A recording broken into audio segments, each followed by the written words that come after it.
next 13 days, I will keep you crying. And you're crying all over the place. What I will continue to do, I've already succeeded in completely demoralizing your base. You're just crying all over the place. I haven't even started. I'm just warning up. They bring her to go steal to the main store. So the man wanted for you to go steal from the web post store. Yeah. He said, I'm joining to go steal to the web main store to get money to the store. They will go take it from there. I said, my man, we buy for the same lecture. And how can the people catch you now? The people. Before the man called me back, I was on the 18th. They more. The same man now? Yeah, the same man. The same man who want for you to go steal? Yeah, he called me on the 18th. Yeah. I was in the 9, around 8:30. The man called me.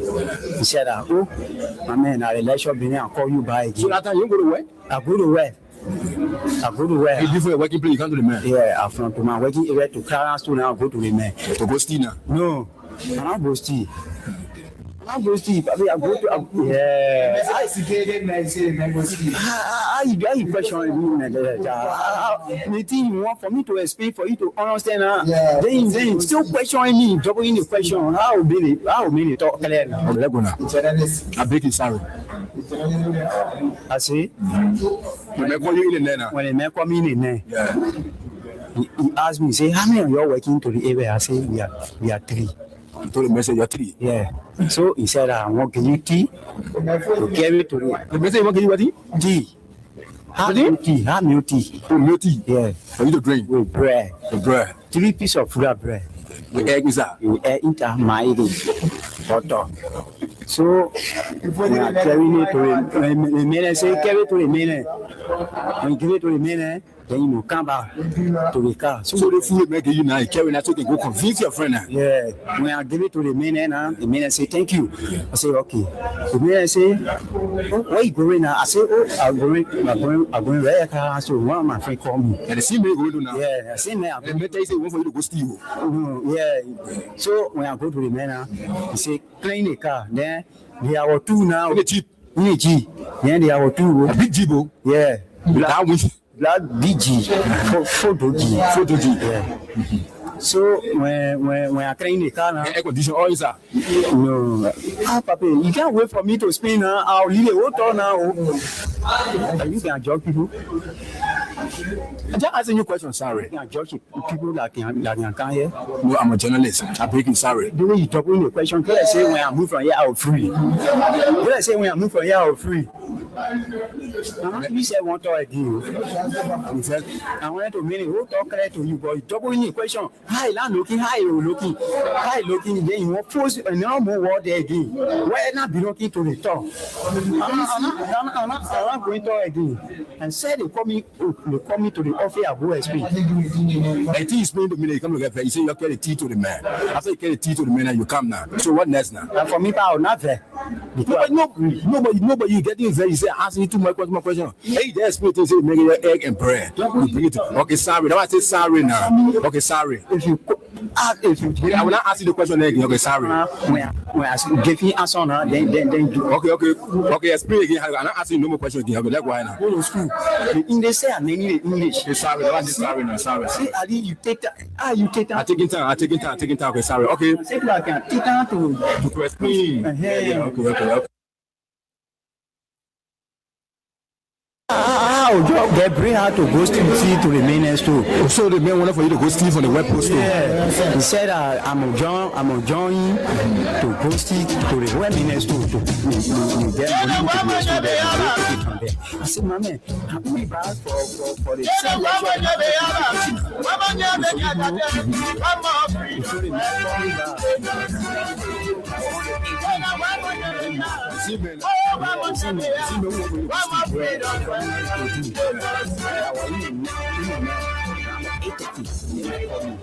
He said, said, I go. Election, they want to call you right. So I can go to work. I go to work. You do for working to the man. Yeah, I'm working to work to China school now. Go to the man. When they were coming, they said they were freedom fighters. When they were coming, they said they were liberators. For me to explain for you to understand, they still questioning me, doubling the question. I really talk. I see. Freedom fighter, you live in our community. Freedom fighter, you live in our children. Freedom fighter, you defend our children.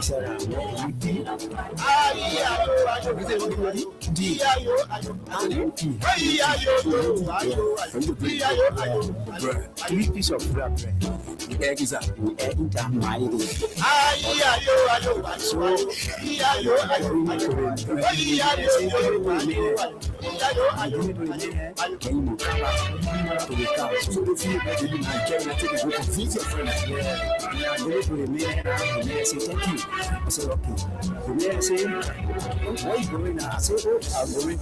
they were coming, they said they were liberators. When they were coming, they said they were liberators. But when they came here, what kind of people they say? Freedom fighter, you live in our community. Freedom fighter, you live in our freedom fighter, you defend our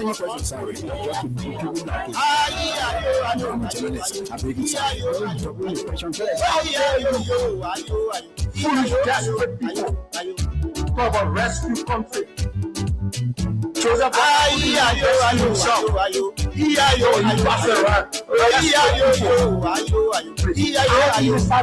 done warming up. Guilty. How dare you?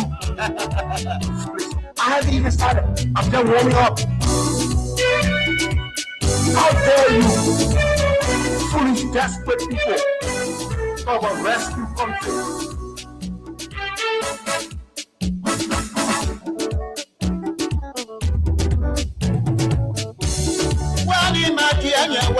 Good morning, good morning. What a great day. What a wonderful opportunity it feels to be here behind these microphones to engage on the issues that matter to Liberia's growth and development. Good morning, Liberia. Good morning, just wherever you are this morning on our voice. What a way we'd like to welcome all of you, folks, across the length and breadth of Liberia, Grand Kibon County, Grand Baza, River G, River South, Bon Kanimba Lofa, Grand G there. Good morning, good morning. Good morning to our friends and friends, to those of you in the diaspora. It's always a good thing to have you join us together as we look deep into some of the most trending political issues in our country. Today is Wednesday, it's midweek, of course, April 15. Too many things to talk about, lots of things happening in Liberia as always. And of course, the President of the Republic of Liberia is in Ethiopia.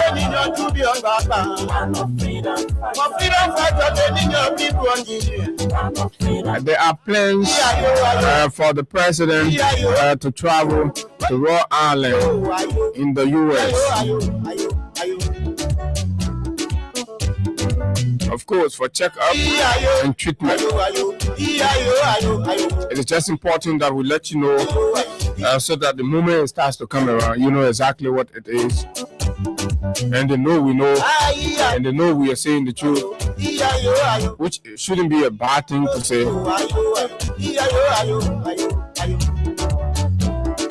What does the menu look like this morning? Makewini are listening, the Pempe riders, the Keke drivers. Okay, the taxi cabs, the factory workers across the country, they're listening. This is where their voices are elevated and their concerns are considered on the People's Radio Freedom 87.9. In the midst of challenges, extreme challenges, difficulties, we are still persevering, we are still here maintaining, but it is actually tough. It's not easy. Things are difficult. Very, very difficult. To do these things require serious investment. A group of young people who are committed to their country still sacrifice.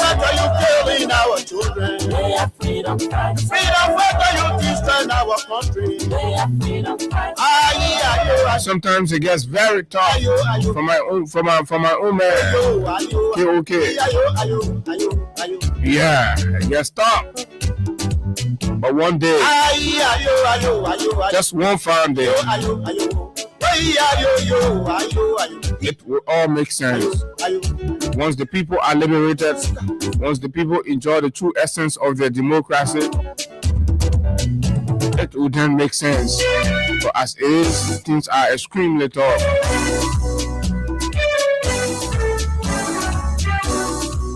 Good morning, good morning. Today, we're going to look back on what transpired yesterday. The state police were unleashed in an unprovoked manner, abusing, brutalizing, arresting, torturing, as we are getting reports of students, young students of the University of Liberia and other concerned students across the country that join in, and young youth activists for the massacre and a host of other passionate young Liberian citizens.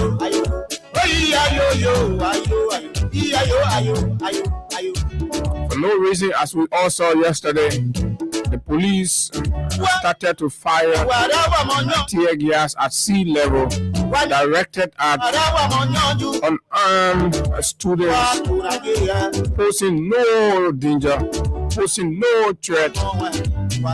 This is the Liberia we have. To make sense of this morning we'll be joined by the propaganda chair. He was here with us yesterday and he assured the nation that the protest was intended to be peaceful, calm and orderly, that which they did until Gregory Coma released an instruction to remove them from the street. What does the law say about that? Right here, there's been several reactions. Civil rights activists, human rights activists, political actors, political party leaders, former government officials, some Unity Party stalwarts have condemned the brutal, barbaric act of the police on yesterday. Young cadre Cephas Loring of the Student Unification Party will take a call at 8:15 to 8:20 to tell us what's the next course of action from the perspective of the students. Just in between time, we'll run you over some of the major happenings and I'll touch on some of those critical issues. And at 9 o'clock, a civil rights activist comes in.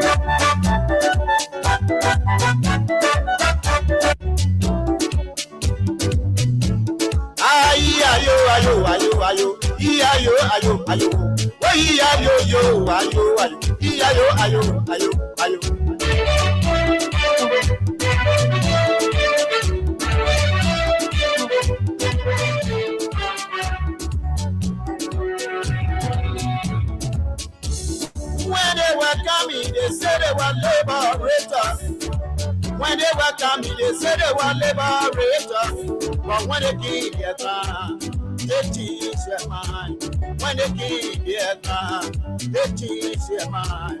Welcome. 9 o'clock, Jeremiah Bryan. Jeremiah Bryan Ghana people, so you freedom fighter, you is an advocate. He's an activist. you freedom. He has got an opinion on a wide range of critical issues, Freedom fighter, you teach our ranging from the nature of some public-private partnership in some critical areas in Liberia. The Ministry of Public Works performance, the Ministry of Public Works handling of road construction contracts, just other human rights, and of course developmental issues right here at 9 o'clock. It's going to be a whole conversation about too many things that you don't want to miss.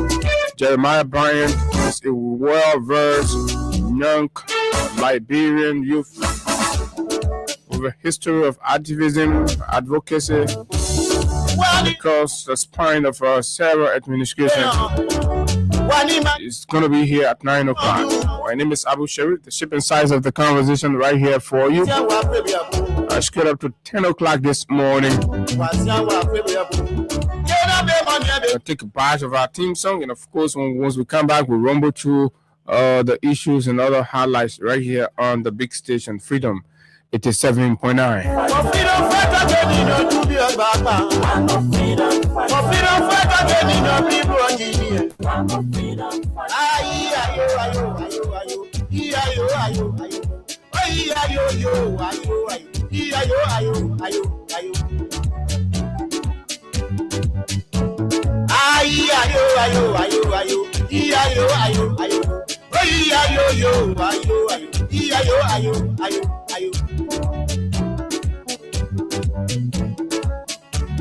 Wani madianye warawa monyanju weyan.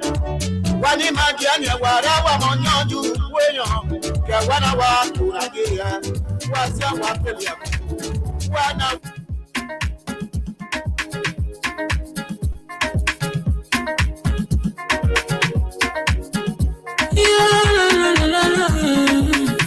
It's my musical. There are crimes in many places. In every community, you know, you can see. So if you see crime reported, don't take law in your hands for the right authority. But it can't take your law in. Crime stop right here for us. We need safety to your door. Whether you rich or you poor. If you see a you must talk it, I mean you check. You work for your safety. If you see it, don't keep it. You must call to report it. Crime stopper, the people bringing safety to your door. Crime stopper, stopping crime and make it peace for them before. Crime stopper, Liberia, from the center to interior. Crime stopper, keeping us safe, the stopping crime for all of us. Crime stopper, the people bringing safety to your door. Crime stopper, stopping crime and make it peace for them before. Crime stopper, Liberia, from the center to interior. Crime stopper, keeping us safe, the stopping crime for all of us. Crime Stopper Liberia is your community crime fighting partner. Don't take the law into your own hands. Remember, if you see a crime, report it. This is a message from your own self, Old Man Sam Cyan. Crime Stopper, the people bringing safety to your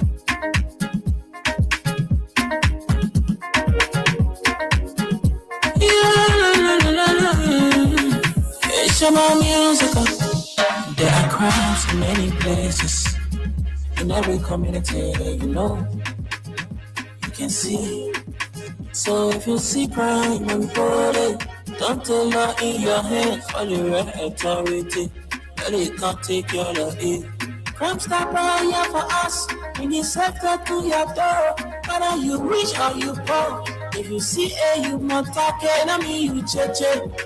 You work for your safety. If you see it, don't keep it. You must call to report it. Crime Stopper, the people bringing safety to your door. Crime Stopper, stopping crime and make it peace for them before. Crime Stopper, Liberia, from the center to interior. Crime Stopper, keeping us safe, let's stopping crime for all of us. Crime Stopper, the people bringing safety to your door. Crime Stopper, stopping crime and make it peace for them before. Crime Stopper, Liberia, from the center to interior. Crime Stopper, keeping us safe, let's stopping crime for all of us. Crime Stopper Liberia is your community crime fighting partner. Don't take the law into your own hands. Remember, if you see a crime, report it. This is a message from your own self, Old Man Sam Cyan. Crime Stopper, the people bringing safety to your door. Okay, Crime Stopper Liberia is the official partner and sponsor of the Freedom Money Rise on Freedom 87.9, folks. Fellow Liberians, the menu is well loaded, and there are too many things to talk about this morning. You know, when you witness what happened yesterday, you sit back a little bit and you think as to what direction is our country actually headed. What is it that the leaders of today are trying to communicate? What is it that they are trying to signal to us? Are we willing to accept, the signals that we're receiving? Is that the environment we want to live in? Is that the country we want to cherish? Is that the atmosphere we want to condone? Repressive, unconstitutional, undemocratic, trampling on the rights of citizens, denying citizens the basic social services that governments must provide. And when they speak out, they dare not do that. They come down on you with lethal force,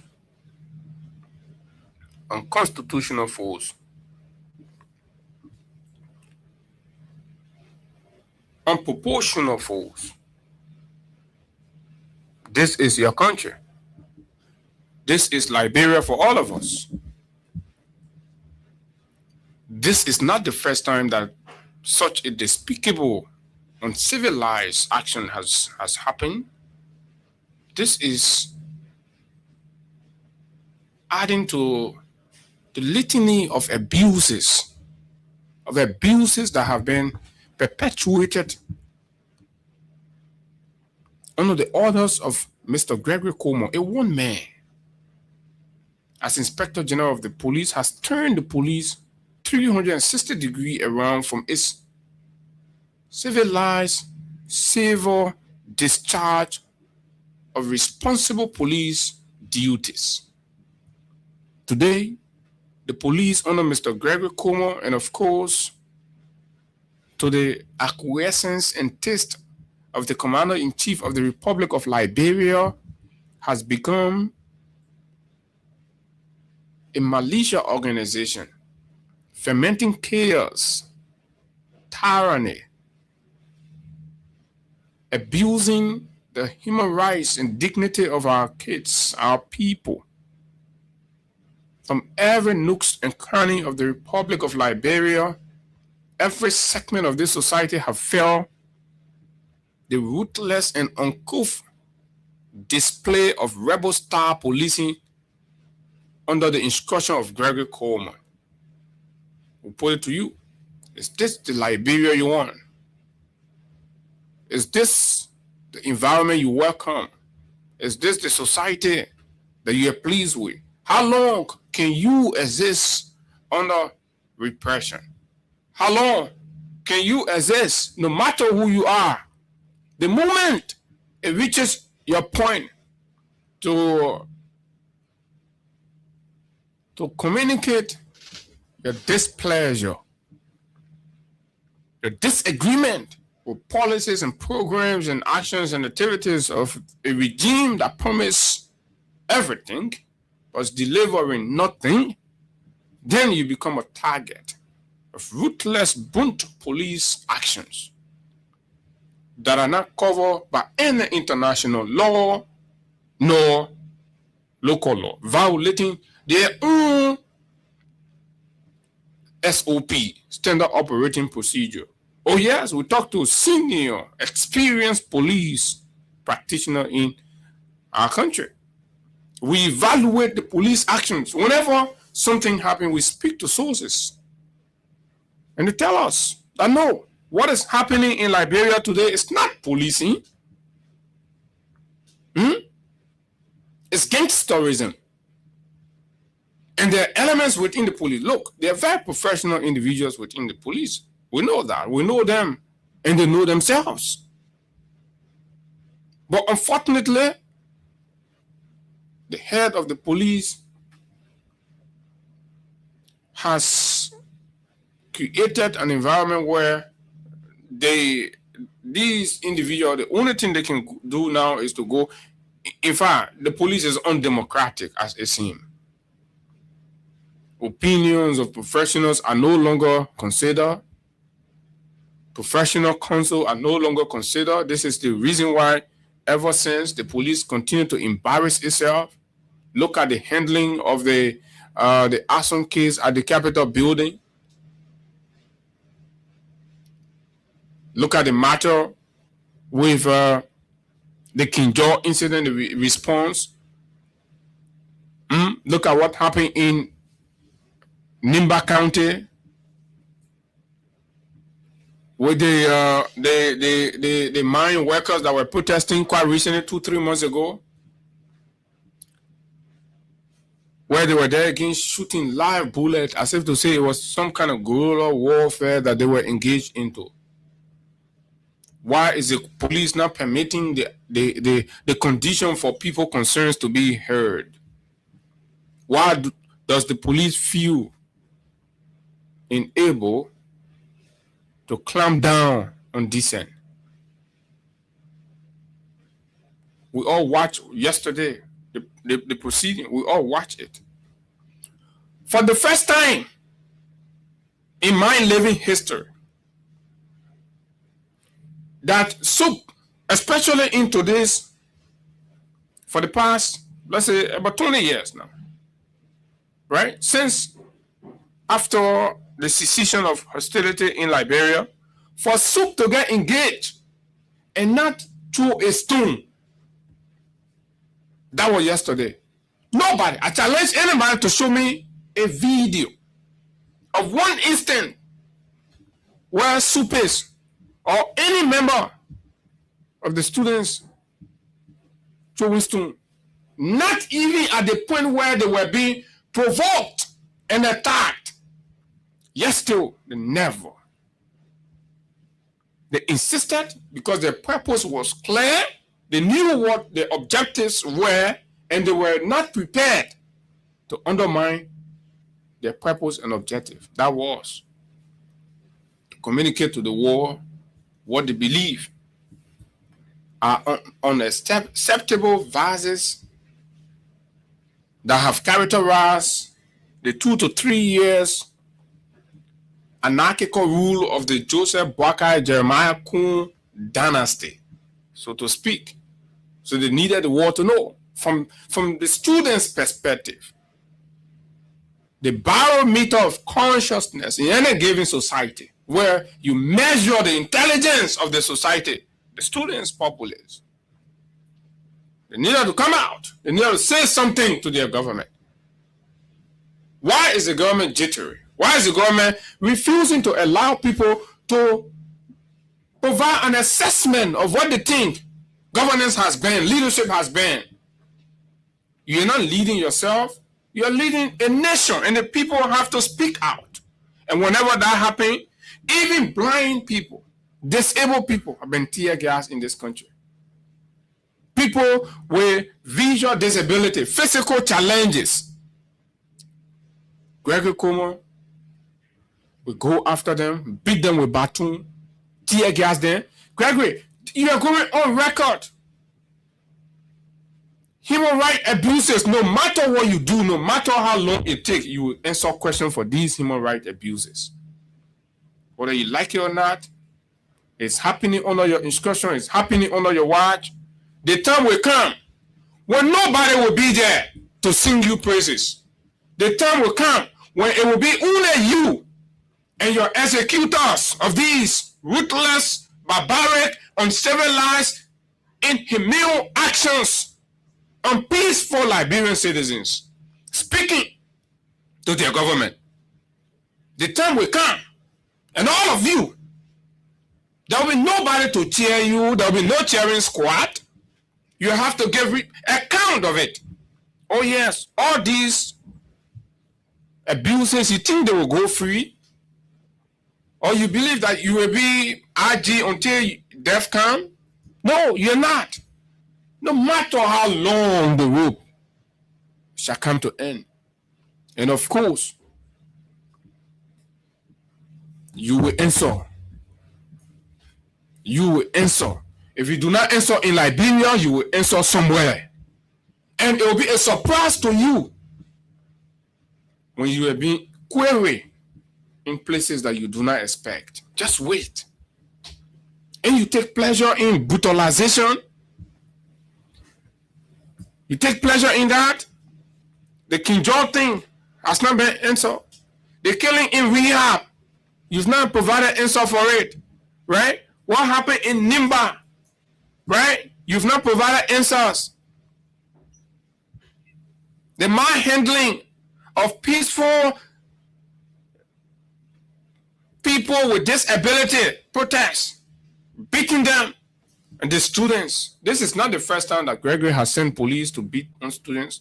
Look at what happened yesterday. Even the business people down in Jalastan were even saying, but look, what is going on?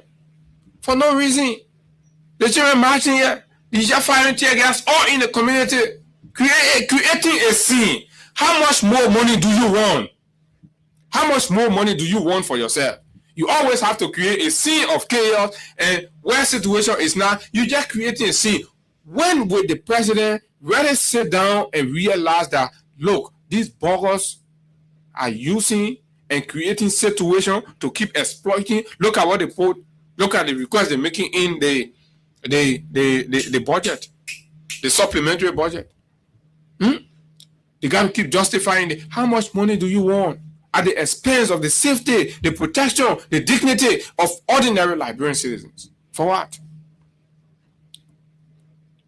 But yesterday, Soup and her collaborators delivered success. The world saw it. I'm told about 20 students are currently locked behind bars. 20 students, the rescue government arrested and placed behind bars. And some of you think-headed sycophants will be out there and say, oh yeah, what are students doing? You need to read. Some of you were in school, you were bribing, and you're doing all kinds of things. So when you're talking about people like, you don't understand plenty things.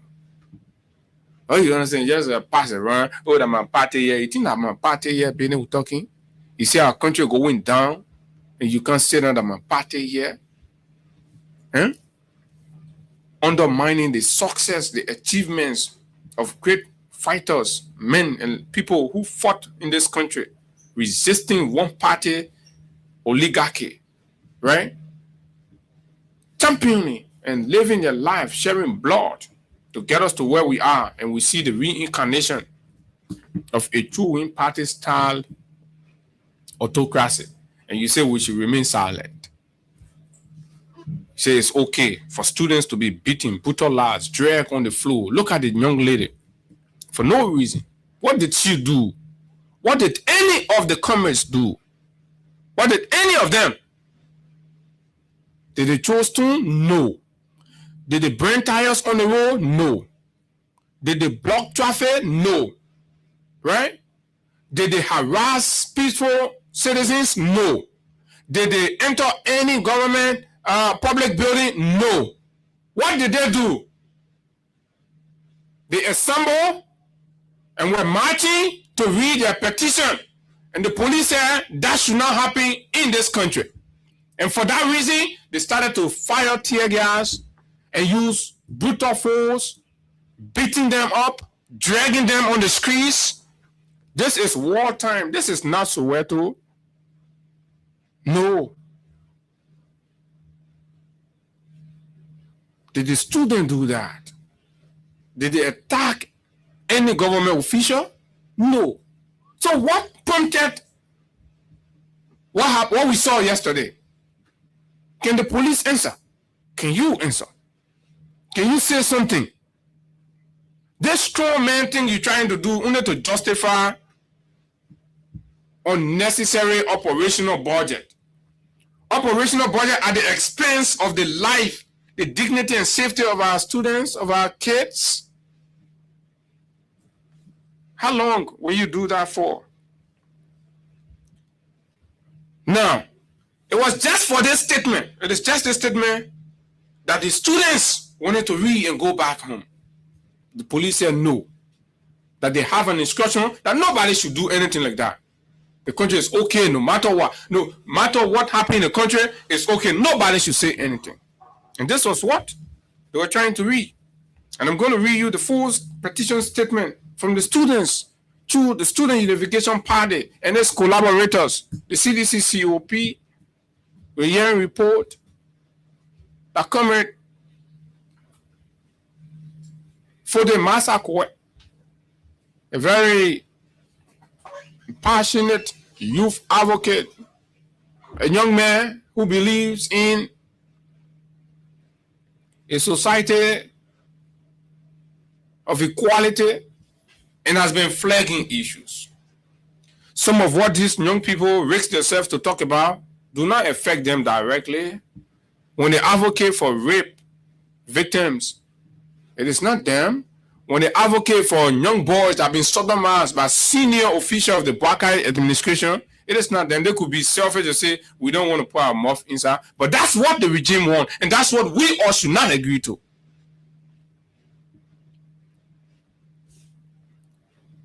So deliberately, they tear gas the young man and they handle him like a criminal. Can you imagine? What did he do? What are his crimes? Is protest not guaranteed under the law? We'll read the law, you see, before we talk to the SUP propaganda chair. Vanguard Student Unification Party, SUP, University of Liberia, Capitol Hill, Monrovia, Liberia, cell number, blah, blah, blah, blah, blah. His Excellency, Joseph Nima Boakai, Jeremiah Kwankun, the Republic of Liberia, Honorable Richard Namgwe Kun, the legislature, blah, blah, blah, Yamli Kanga Lawrence, blah, blah, blah, Yemin Gbese Kugwe. So address the three branches of the Liberian government and its leadership. Petition the government of Liberia on the rampant and unbearing crisis of jobs and justice. Students, that's all the student tried to communicate. Look at what happened. Over 20 young cadre, featured leaders of this country were dragged in the street as if to say this is wartime. It's embarrassing, it's undemocratic, it's unacceptable. The attitude of those police officers doing that, they truly need to be questioned, and we need to see them. We need to know who are they. How did they even enter the police? It reads, we, the people of Liberia, acting under the banner of the Vanguard Student Unification Party, a venerable institution of profound historical, intellectual, and political consciousness, rooted in the struggles of the Liberian people and anchored at the University of Liberia, respectfully present this petition to the government of Liberia, of the Republic of Liberia, in the popular interest of the Liberian masses, especially the youth and student population, whose daily existence is characterized by excruciating poverty, uncertainty, and zero opportunities or career development. Are this not true? They are. But you should listen to them. A responsible government will listen to them, will hear them out. But will not send police on them to brutalize them. Right? A rescue government should not be seen doing that. Our petition draws its inspiration from the lived realities and quotidian experiences of our fellow compatriots. The petition is the written and verbal articulation of thousands of university graduates, as well as those from technical and vocational institutions who roam the streets in search of jobs that are non-existent. Our petition represents Liberians in Cambodia who are suffocating from the trial of a foreign land.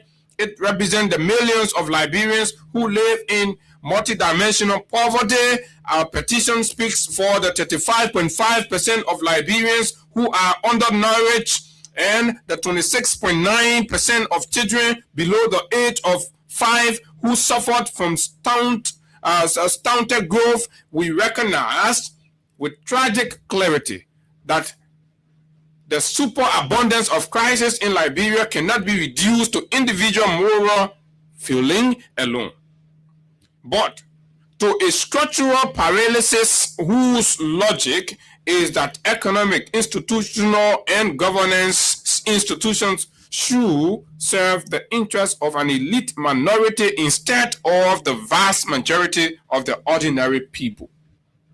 What do you see around you?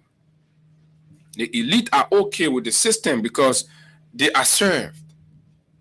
The vast majority of our people are the one making the noise. But the elite are using the police against the people to say, shut up. Right?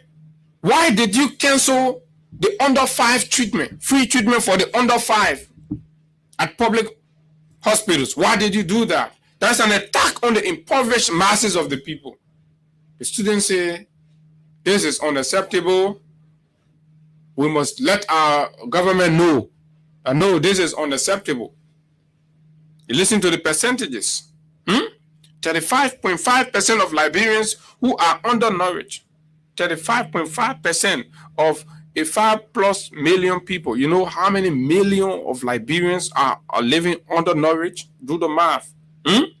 26.9% of children below the age of 5 years, right, suffer stunted growth. There are reports to these. We recognize with tragic. Okay. So now, the march for job and justice, the revolutionary nomenclature of our assembly here today is more than just a march. It is an articulation of unsettled grievances, a response to the accumulation of contradictions in the society and the refusal of the Liberian government to address them. Our movement has arrived here at the capital to ask an existential national question, an interrogation felt by many, but one that frightens the people to ask. And that question is, how can a society endowed with vast amount of natural resources remain wretched and destitute after 179 years? Aren't these genuine questions for students to ask? Should students be brutalized for asking questions like these? Should students be dragged on the street and tear gas and beaten and tortured and injected for asking simple questions like these? Should that be the case? What does that say to you about the Liberia we live in today? Liberia, as a post-colonial state with the raw material potential for growth and immense human potential, continues to struggle with persistent poverty, unemployment, and the fragility of state institutions. This egregious contradiction raises questions about the organization of the political economy. The organization of the political economy. The disparity in the political economy. The elitism that characterizes the political economy. The neglect, the abandonment of the people's interests that characterizes the political economy. How our resources are distributed and what our government truly prioritizes. As revolutionary students and the moral compass of the society, in addition to being the intellectual conscience of the state, we are compelled to mobilize the people around these contradictions, and cognizant of Article 17 of the 1986 Constitution, we descend here to interact with those who have the political privilege of steering the wheels of the state. These students did not say we are going in a booth. These students did not say we are organizing a militia. These students said, cognizant of Article 17 of the 1986 Constitution, they are assembling here at the Capitol to interact.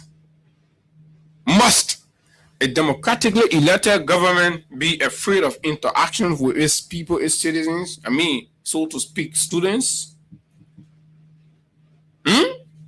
If you're doing the right thing, why are you afraid? Why are you jittery? To summarize and run up how the government of Liberia, the government of Mr. Joseph Newman Boakai and Mr. Jeremiah Kuhn treated and reacted to these concerns and these issues by the students. To tell you, let's get the propaganda chairman of the Student Unification Party to tell us what was the encounter on yesterday. Read to you the message they had. Look in that message. Did that message call for government to step down? The students weren't calling for political change. They weren't calling for government to step down. They weren't calling for anybody to lose their job. They were making calls for economic emancipation and political inclusion of the deprived social masses of our country. These are genuine and legitimate concerns, but how were they responded to? Let's have young comrade Cephas Noreen, the propaganda chair of the Student Unification Party. Noreen, good morning. You're welcome. You're live on Freedom FM. Good morning, Doc. Please love everybody. We are very sorry about your experiences yesterday. We understand that contrary to your own expectation, you were met with a force that you are going to tell us this morning. But we are calling you basically to give us update on what was your experience out there as you went about your protest. So quite unfortunately, like, we have exhausted all effort to be in conformity with the rule of law, to be conformant with the kind of law in the Republic of Liberia. That was kind of the Article 17 that we have is to accept and fix the proper day on differences. And then in order this, we would the Ministry of Justice and Liberia National Police that will have us being guarded because it was a security for us. When we saw them coming, we felt that it was inherent to what we would, and our requests have been granted. But when you put this and saw the video, right, you saw that they took on us unaware in a violent move, and we emphasize this that if people are asking that, what if there are casualties being measured? It could be the state because we are peaceful students. We don't have bombs, we don't have the tear gas. So what happened? What happened yesterday that provoked that kind of harsh reaction from the police? Did your students got involved with any kind of provocation or orderly attitude? No, there was no provocation. No, we are living contemporary technology. Did you block traffic? Did you attempt to block traffic and impede the peaceful movement of other citizens? No, we didn't. We didn't block traffic. We didn't interest any other person that was not in line or committing our way peacefully. We didn't. We're not in competition with anybody. We felt the police would come in to buy a space where we can go and eat the public day. We didn't do anything that was outlaw. We didn't do anything that was lawless. But we saw the police responding to us in a form of violent manner. We saw them responding to us. It was very shocking. It was powerful. I watched a video with a police officer who said that you guys were throwing stones. Is it true? Did you see any militant towards the police? The police tear gas and disperse us. Why do you think the police chose to tear gas you, or when you did not do any of these? The police tear gas and disperse us. Noreen, why do you think the police choose to do that? Was it to disperse you? They were striking. They felt that we cannot come out, right? We cannot come out to protest. They felt that we infringe on our right. They felt that it was not fashionable. In fact, if in the wake of the majority of the day providing social injustices, they are not providing job, right? Their sense of leadership in adequacy on the balcony. They felt that it was not fashionable for us to come out. We wrote them what the Minister General did, right? As a propaganda tool the majority of the day, by 12 a.m. to publish a circular that we didn't write them or grant without granted permission to come out. How could we do so? We are sort of all effort into it that will come out. So imagine who, were actually working at the Ministry of Justice at that time by 12 o'clock to post that circular. Do you think the attack on the students, on your colleagues yesterday was calculated? It was calculated. It was prepared. In fact, it was well spread that the students should not be taking an inch to move from the perimeter of the University of Liberia. Because if we do so, it means we have achieved presidency for job and justice. Even though they didn't destroy that because we came out with petition the government. But what they did was they fighting our mothers who came to struggle with us in the market. They fighting our motorcyclists. They fighting every one of us. And today we can account for over 20 to 25 students, civilians, market women, and motorcyclists who are in. That we'll talk more about. But then, so if I'm getting you, you're trying to say that the action of the police was because. Noreen.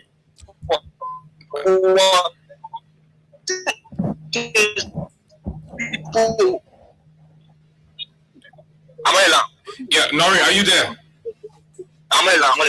Okay, so I was saying basically the reason what happened yesterday was because they wanted to confine you at the University of Liberia and didn't want you to march across the principal street. Hello, I'm getting you. I mean, the police wanted you to remain at the university campus, and that's why they handle you the way they did, right? But how could they when we write them and told them that we should find where we should and they didn't respond to us? Our movement was that confined at the 9-1 in the right? We said that we managed peacefully and between the community. That was our request. And we confront us. So at what point they started confronting you, tear gassing you? At what point? At the point where we marched out of the fence or the campus and start to move Russia. We got seizure where at the old health ministry, right? The Bureau of State Enterprises, right? The Bureau of State Enterprises. That was the point where the police tear gas us. They shot lamp holders at peaceful people and students. But we still saw you demonstrated resilient and you marched through the streets and you subsequently appeared at the U.S. Embassy. Tell us, how did that happen? So, you know, where the student union party has a tendency of appearing, disappearing, something can reappear, right? So, that push for violence would not support us how that, where we rejuvenated and reassembled the embassy of the American embassy, and then have a permanent petition. There's a monitor behind you. Please kind of lower the volume so that you come across clearly. Right. Yeah. Okay. So you managed to maneuver and you read your statement. Is that correct? Yeah. Okay, but there were injuries and arrests. You care to update us on that? The arrest and there were some major injuries on students, people. There were casualties on people were wounded, people were brutalized. we were praised unlawfully. We can come for over 30 students who are in incarceration of the police. We can come for over 40 to 45 people who were brutalized, injured. How will you describe the attitude of the police? How will you describe the attitude of the police to arrest, like you said, over 30 students? Unlawful, lawless, and they acted as rebels, people who are supposed to uphold the law, the rule of God of this country, and protect citizen property. They came as agents against these things and acted lawlessly. So these are characters that are strapped to the police. They acted as if they were rebels. We don't expect that from them, but we know that they were acting under the instruction of Mr. Waka and Mr. Beto. How does SUP intend to proceed with that? So today, by 12 o'clock, we'll be addressing the public. We'll be addressing the public on these things, and we'll give our best test as the Student Education Party moving forward. As we speak now, your men are still in prison. Yeah, they are still in prison. They are still in prison. So that's the full most important period of the Student Education Party now that we have them free. And our press conference today will characterize that. There were other collaborators. There were other organizations that collaborated with you. We are seeing report of the arrest of the CDC COP chairperson. What's the position of SUP in that regard? So we are positioning that we are positioning that the government needs to free everyone and anyone arrested on the scene of the protest. And because that happened unlawfully, it was not just the infringement on our human right, the infringement on our peaceful assembly right, the infringement on our right to assemble and petition the government a day. So one of the CDCs will be chairman for the person for arrested, or any other militant and peaceful citizens that were arrested and would be held to as just for justice. They had to to be taken care of, right? Hospital wise, and one of these things you get ahead to. So by 2 o'clock today will be addressing the state. These militants, are you sure that they are safe in the hands of the police? No, we cannot show that because there's the regime or so they may rape. We saw that the last student that the United Party arrested back then one of my Salif. He was maltreated, and today he's late. He did finally just so we cannot show that our commerce are safe. That's why we are addressing them. We are experiencing that they will leave the prison wall immediately. By 12 o'clock, we are addressing that they will leave the prison wall. But we cannot show that they are safe. No, we cannot do so. With what happened yesterday, what do you think that portrayed the state of the nation to you? So we because again that's been the tenure of the Student Education Party as policy. The individual there is operating a fascist regime, is operating a Panama Republic, lawlessness, no regard to the rule of law. So the international community in the world can see that Mr. Waka is operating a banana in fascist state. That there's no adherence in consideration to peaceful assembly.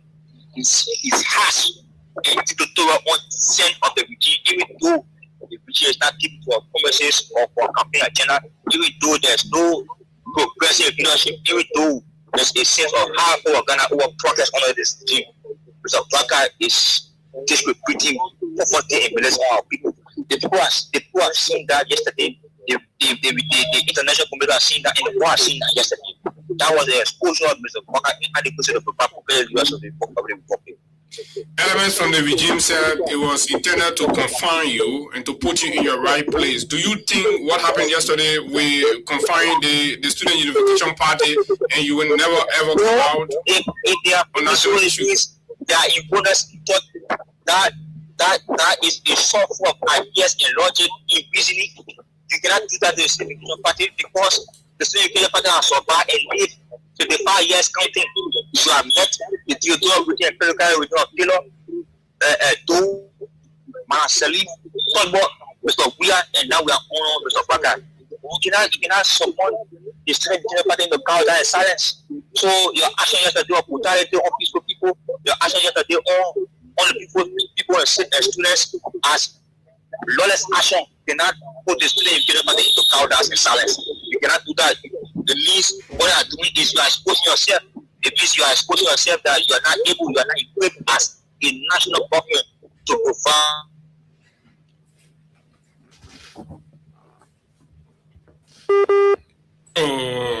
Nori.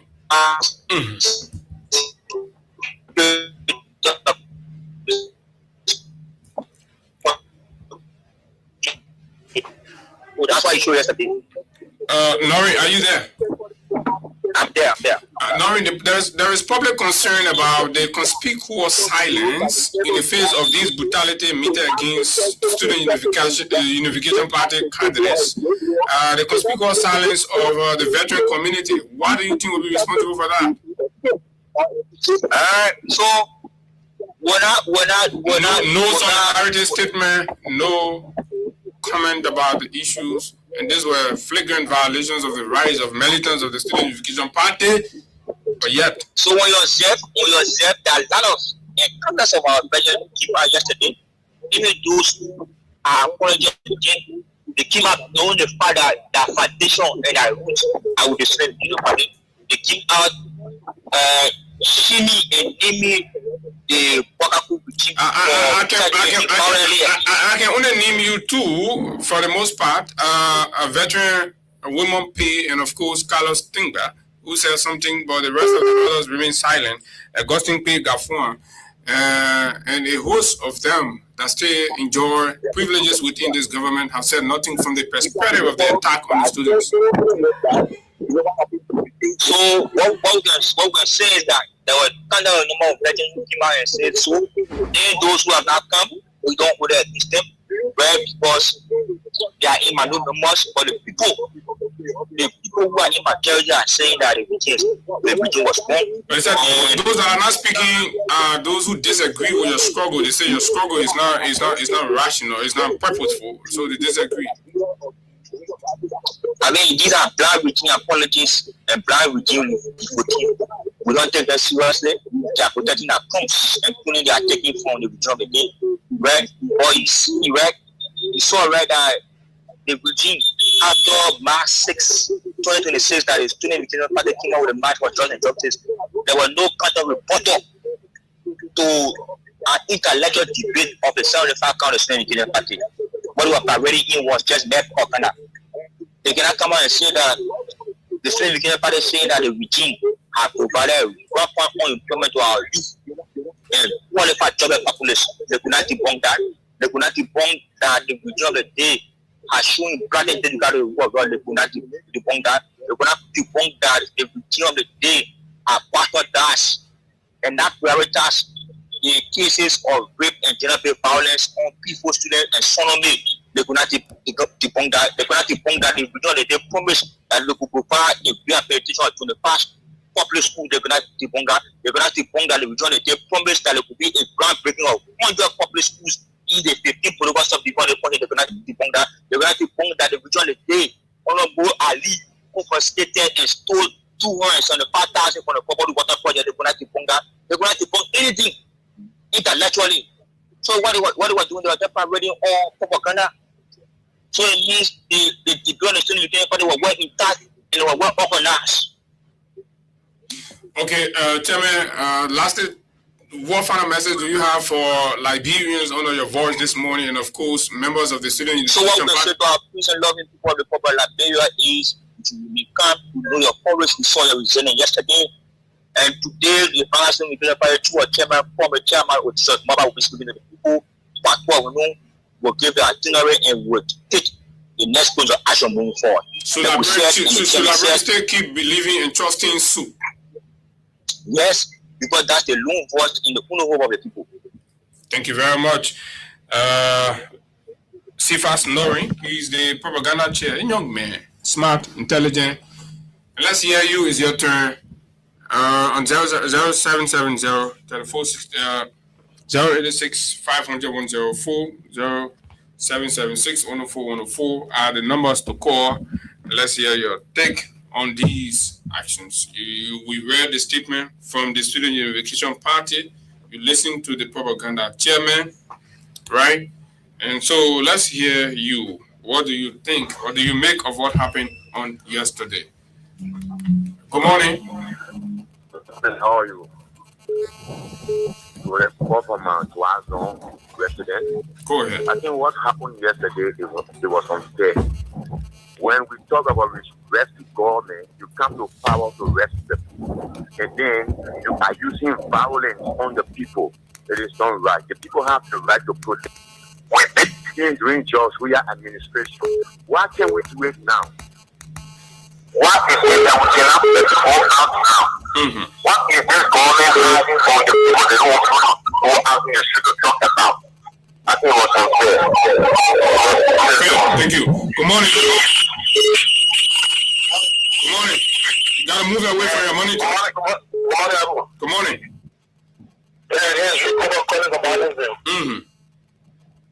Go ahead. Well, I told you before, the last organization that's in this country today, it is black eye. Very, very intolerant, very evil, very wicked. And they are putting most of those leftover rebels together in the police to marshal peaceful and committed citizens. For every little thing that you see happening in this country, police will be all around the corner with loud bullets, tear gas, all to make students or Nigerians not to express themselves. These are things that they are doing around here. And every day of this country, they keep pushing the country into danger. You see what is happening at the border? We are not talking. We are not talking. He's sitting there and making it to solve his own self. And that problem cannot solve by itself. People are on soil and he's sitting there pretending that they will live by themselves. No. It won't happen. He's not governing this country like they put his book to defend and protect the sovereignty of this country. But rather, he's just leading this country in the hands of boys. Police action on the students, was it justified? Never ever justified. Like they even never supposed to have gone to justice ministry to get anything that they need. You come out to petition your government. Yeah? The only respect that they did, I think, was to inform them that they were coming out to petition the government. Finish. You need not to tell the people, oh no, right? Let me look at it. Those are statements. It's not democratic statement. These things are wrong for our society. We have come a long way. And who do you hold responsible for it? That guy is responsible.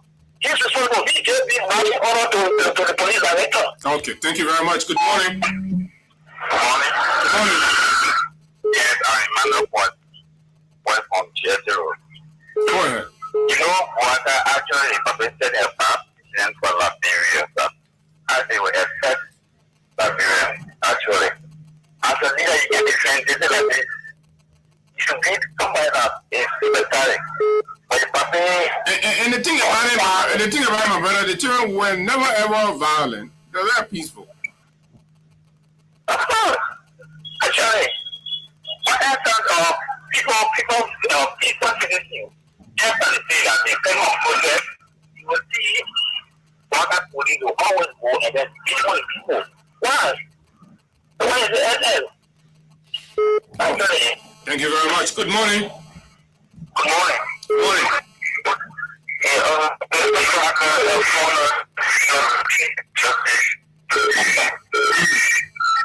I was in town yesterday and witnessed exactly what happened. You know, at times that the soap and other political people in the university will do stuff on the campuses and they will also wrong. But the issue yesterday was actually wrong by the government by the state. And we condemn it in the serious tone. The fact that the Ministry of Justice was written, and there is no part in our constitution that says you need a permit before you protest or you venge your state satisfaction to your state or your leaders. It says there must be a way. And they want the Liberian National Police to provide them with security and corridor. They should be given the right. Why would the police just move on peaceful students that feel dissatisfied with their own country, not the foreign land, their own country, and they be treated in such a form and manner? So as a peace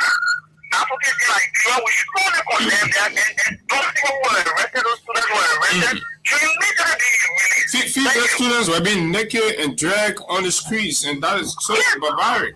I witnessed another photo. I witnessed a woman was wrongfully picked up around the gas station there. She was being pushed almost to the back. She stayed there.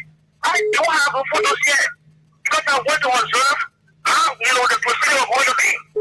It was totally wrong. Okay, thank you very much. Contact us on.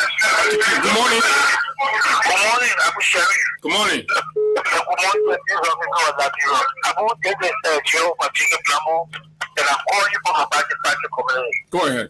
I would never say thank you ever so much on the show. And let me say happy to my brother. He's a young man, a smart young man. I'm a commend for that.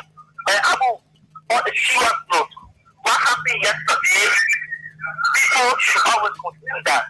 When Sydney were in power, when Georgia were in power, they very free. What that said against Georgia, against the city, they said, hold on. And it's very bad that we're in the background supporting everything that happened yesterday. Today, we are brutalizing our people. They're threatening you, where the people who soup today. They're looking at violence for the doctor of the day. It is wrong. People are watching it. Yes, we are on the field watching. It is bad. Okay, thank you very much. On the fence watching. Good morning. Good morning, Abu. Morning. I'm Jerry Escobar calling from Chiquito Factory. Mm-hmm. Yeah, Abu, this government is not really proceeding the right way. Because if they are first year in power, they are 100 days. All of the report that was given is all about brutality. There was nothing good than that Brempo could see. Because even your Chiquito Factory rule, what the great grandfather didn't finish with here. Nothing. They brought on a mission on that road, they went and put it down there just to, to transform the people. And yesterday, there's no reason PTLA people, so are they trying to tell others that nobody should protest? When the Unity Party has the right to protest? Is that what they're trying to say? They laugh at the war, all kinds of black people, they came all here trying to send a message to the war, talking about against drugs and other things. So all of us do not have the right to take the street. But there are people planted among the police guards just to disrupt protesters. There are people within that particular police area down there. These guys, I don't think they are Liberian. We need to check seriously. They are only there to disrupt. That's what I said. We need to evaluate the police and be sure, because some of these actions are absolutely on Liberians, and you see. Good morning. Hello? Good morning. Yeah, good morning, my friend. Morning, man. You see, they don't want to protest July 17. Yes. I told them, we are still nothing. They are all already walking in the kidney. But this brother, this particular woman, are all on. I'm talking about Baka after, you can say, oh, let's go to election. But this Baka after, what is the government? This particular will come pure being hanging on and killing us.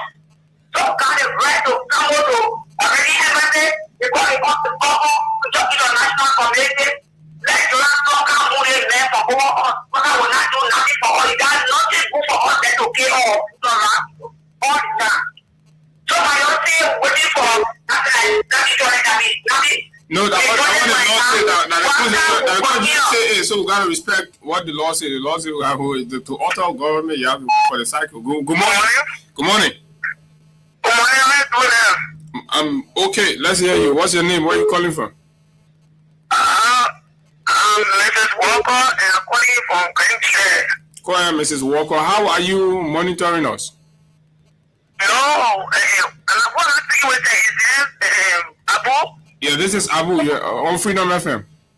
Yeah, because I'm getting your oh, I'm not trying to number to just be in touch with you, but I didn't get oh. Okay, so I believe yesterday you watched the internet, you saw the police brutalizing the students. They've arrested, the report we've gotten from the Super Uganda chair, over 30 young Liberian students. They're currently behind bar. The government brutalized them, torturing them. So we're asking your view on it. What do you have to say to the government about what happened yesterday? Yeah, no, for me, I'm getting I'm calling this morning. I I wanted to improve the station I will be in, but instead of being hearing you. Okay. I'm a work because since I am a 6 months, I can't be trying you, I think you know, understanding. And the reason why I call them, I to tell you. Okay, no problem. We'll work around it. Yeah? Okay, thank you. Okay, thank you from Grand Judah. Good morning. You're not ready yet. Good morning. Good morning. Yeah, 3 more minutes. Let's take more calls. Go ahead. Morning, my brother. Morning. I'm Bill Johnson calling from Johnson. Mm-hmm. What's starting so about we got to now, we got to put stop to it. We got to rise against the government as a citizen of this country. Remember 2029 will soon be here. Mm-hmm. And this is happening. This is caretaker to fix, to get on 2029. We will send a wait 2029 for this to happen. The police will come out, they will be bloody in this country. So as a citizen of this country, you guys on the media. You mean the police is being? You mean the police is going? The police is being armed against the citizens? I'm not sure that's what the police is supposed to be doing. How many have been doing? What will happen to 2029? This is just a class time. What do you want? That we should prepare ourselves for 2029. Baka is against us. Baka is against us. We will win this country. It is, but now we stand against this.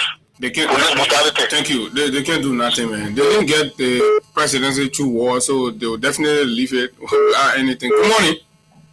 Good morning, Howard. Good morning. Go ahead, Chief. Good morning. How you doing? I'm okay.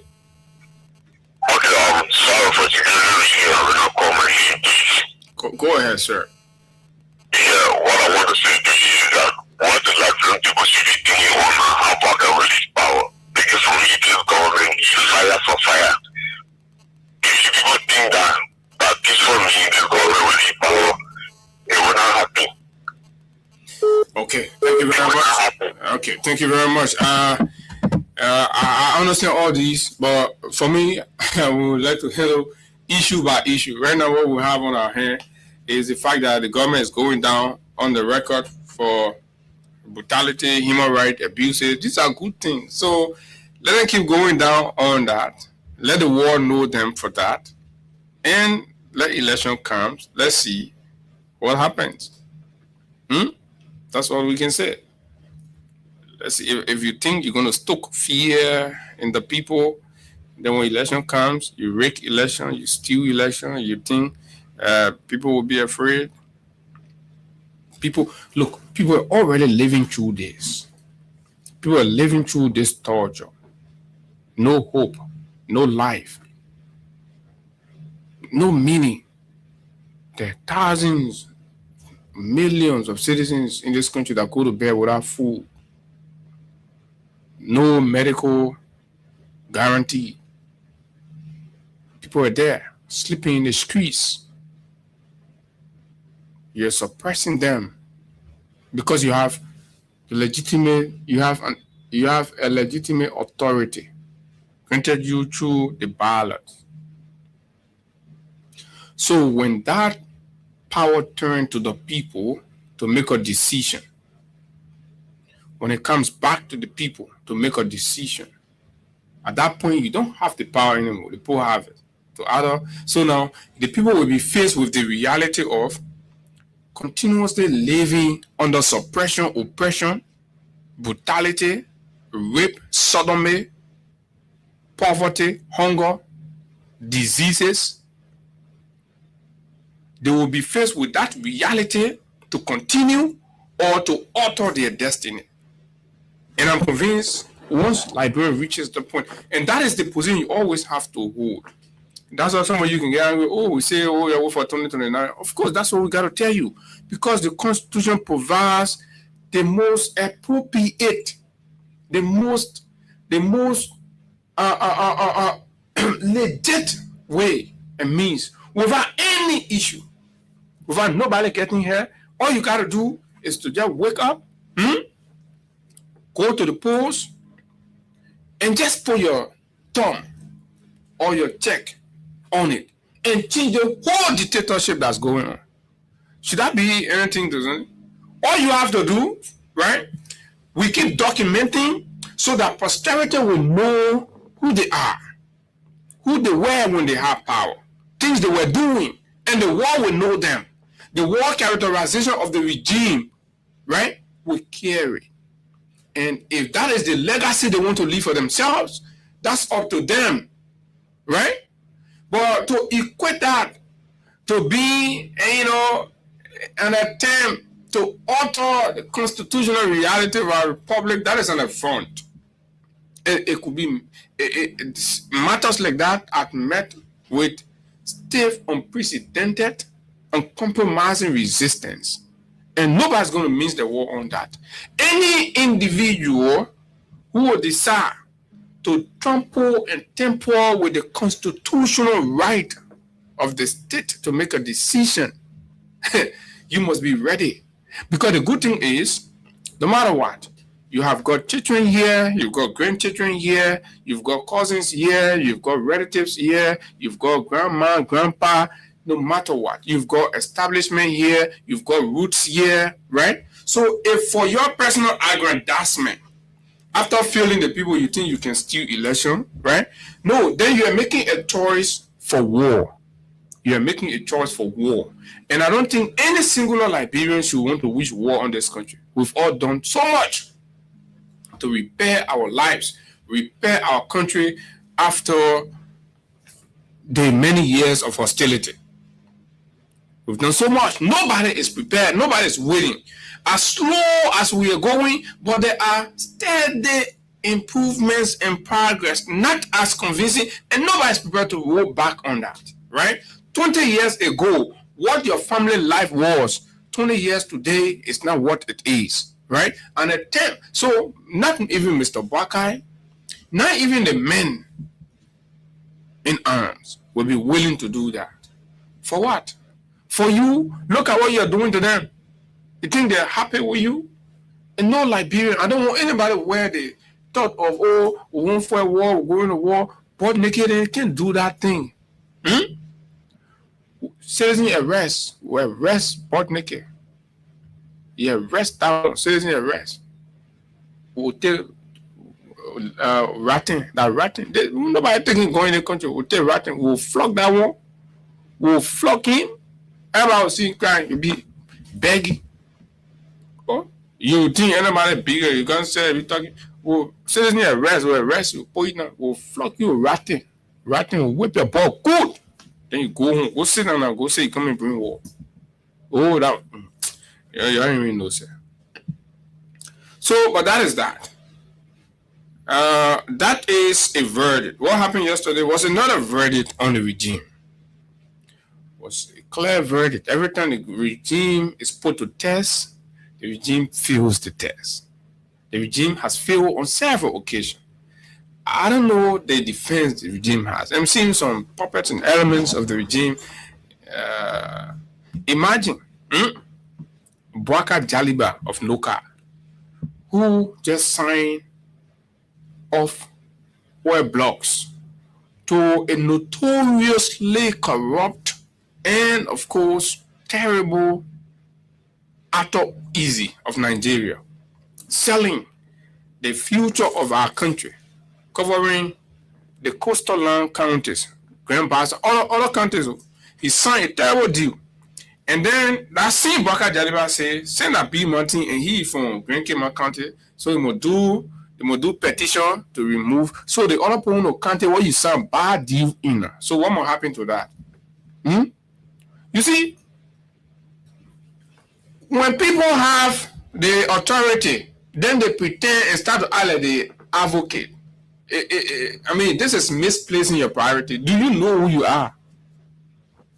You said on here, you just signed 2 deals, mortgaging our oil blocks, where all assessment and reports point that these organizations, institutions have got no capacity, no technical capacity, no know-how, blah, blah, blah. You're signed that. You're finished mortgaging our oil blocks.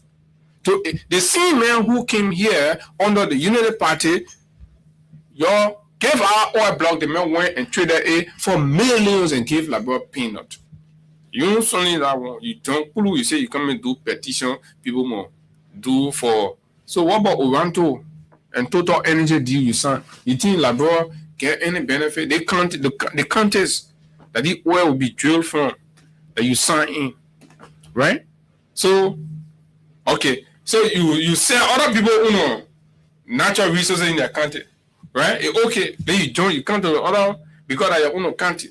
So you see what I told you about people being extremely ethnic and just sectarian.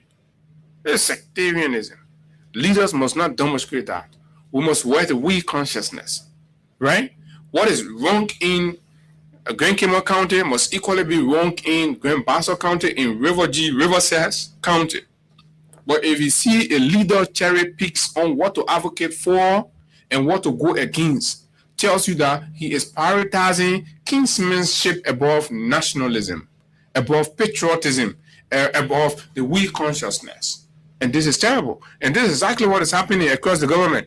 When it comes to Lofa, the president prioritizes Lofa County. When it comes to Nimba, the vice president prioritizes Nimba County. So when it comes to terrible concessions in the country, right? Baka Jaliba prioritizes what you might call it? He prioritizes Grand Cayman County. But he does not develop the same courage to say, let's review and alter the Oronto deal, the Asilometer deal. He didn't get time because for him, that's not his county. No, but people like us are not going to treat the debate like that. And we are admonishing you, Liberian citizens, don't fall for their gimmick. Do not fall for the chicanery. They are not serious. These are the very people who get the kickbacks, right? Baka Jaliba organized Basadema Festival in Grand Cayman County. Have they reported to you all how much B Mountain gave them? You got to ask Kula Fofana and Baka Jaliba. These people go to B Mountain, they collect money, right, on your behalf. They come to you and deliver a poorly organized, politicized program. And if any underage girl come out of that place pregnant with our father, we already know the prime suspect. We know. So this is nonsense that's going on in the country. And when you try to talk about it, then they target you, they try to call you names. Who cares about you? Right? This is absolutely terrible. We have to run a country here. When you start dividing it, me are in the government of another country, me are in the government of another country, because the leader set the standard, the president. Mr. President, you know, wake up from your slumber. Mr. President, your public works minister is proceeding terribly. Listen to what your public works minister is doing, Mr. President. Mr. President, contractors are complaining. So Gideons is accused by a host of contractors, right? Rural contractors, that payments for their projects or their contracts are subjected to kickbacks. So any contractor who does not, commit to paying certain kickback to Gideons, right, does not get their payment. Or even if you receive your first payment, for example, and then you carry the money that Gideon does not appreciate, forget it. You will run, you will eat all that other money. Your project will be locking down. The reputation of your company will be blackmail and all of that, only to realize that Gideon is not pleased. And the elements within the Ministry of Public Works that know about these things. It's going on. That's why no project can be dedicated. Mr. President, when will you cut ribbon for any new road project in the country? Even Chicken Soup Factory road, contractors are complaining. Why are you not following up on that?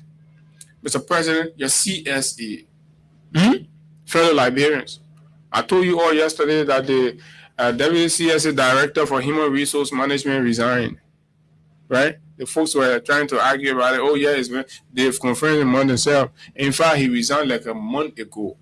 Let me just let you know that. Darrington Smith, who is equally an erratic, fanatical youthist, resigned simply because it has become toxic to exist in the same environment collaboratively with Josiah Jokai.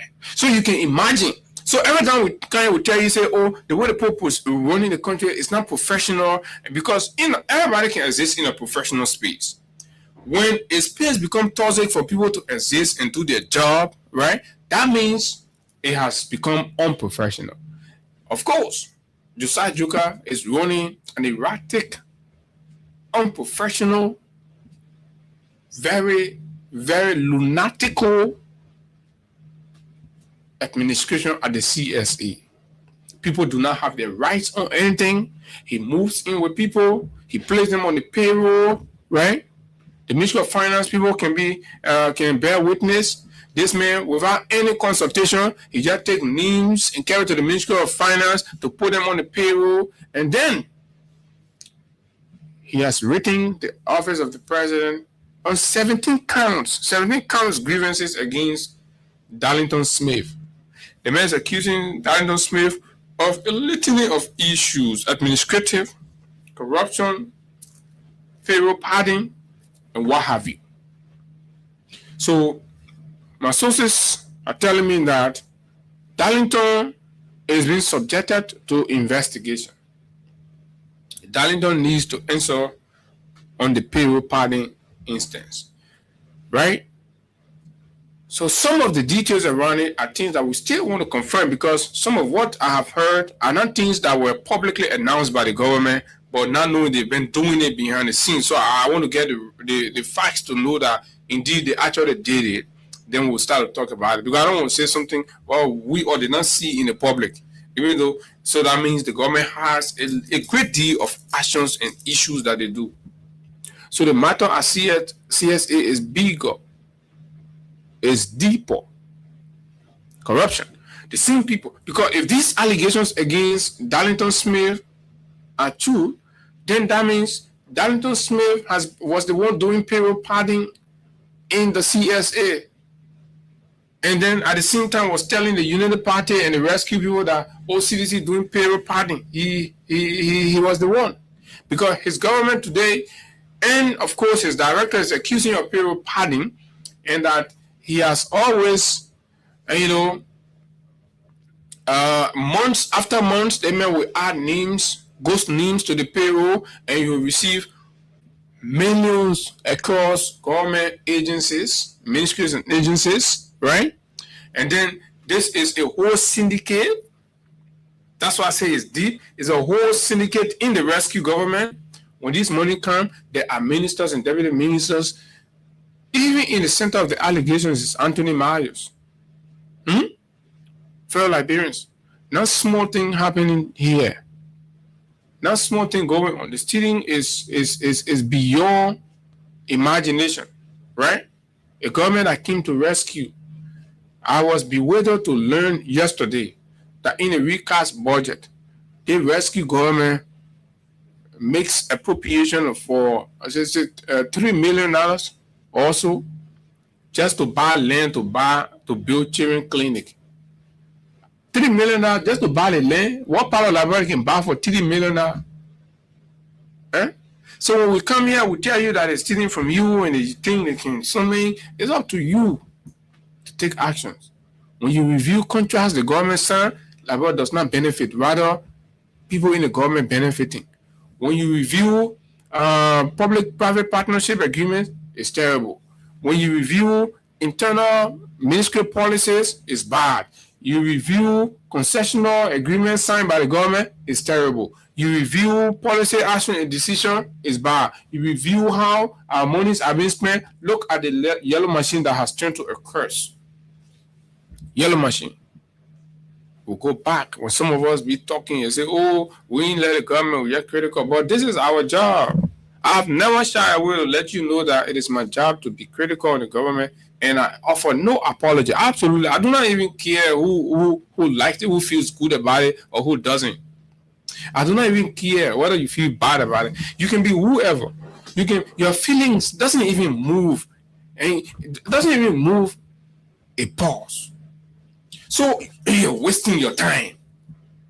This is a woke government. This is a lunatical, self-serving, demagoguery leader that you brought to us.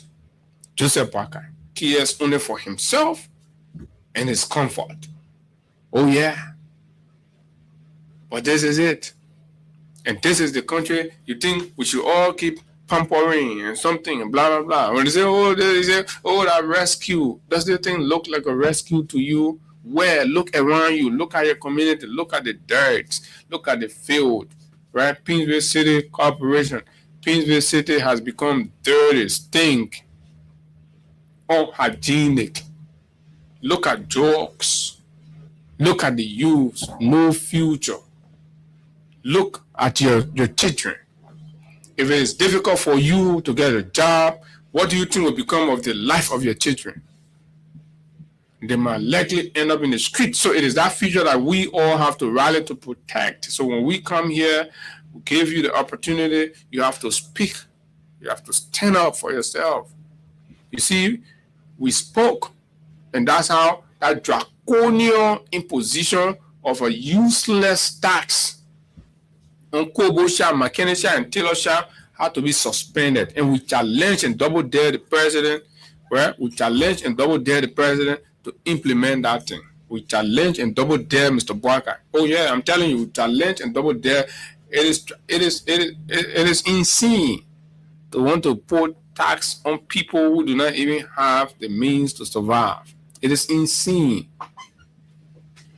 It's stupid.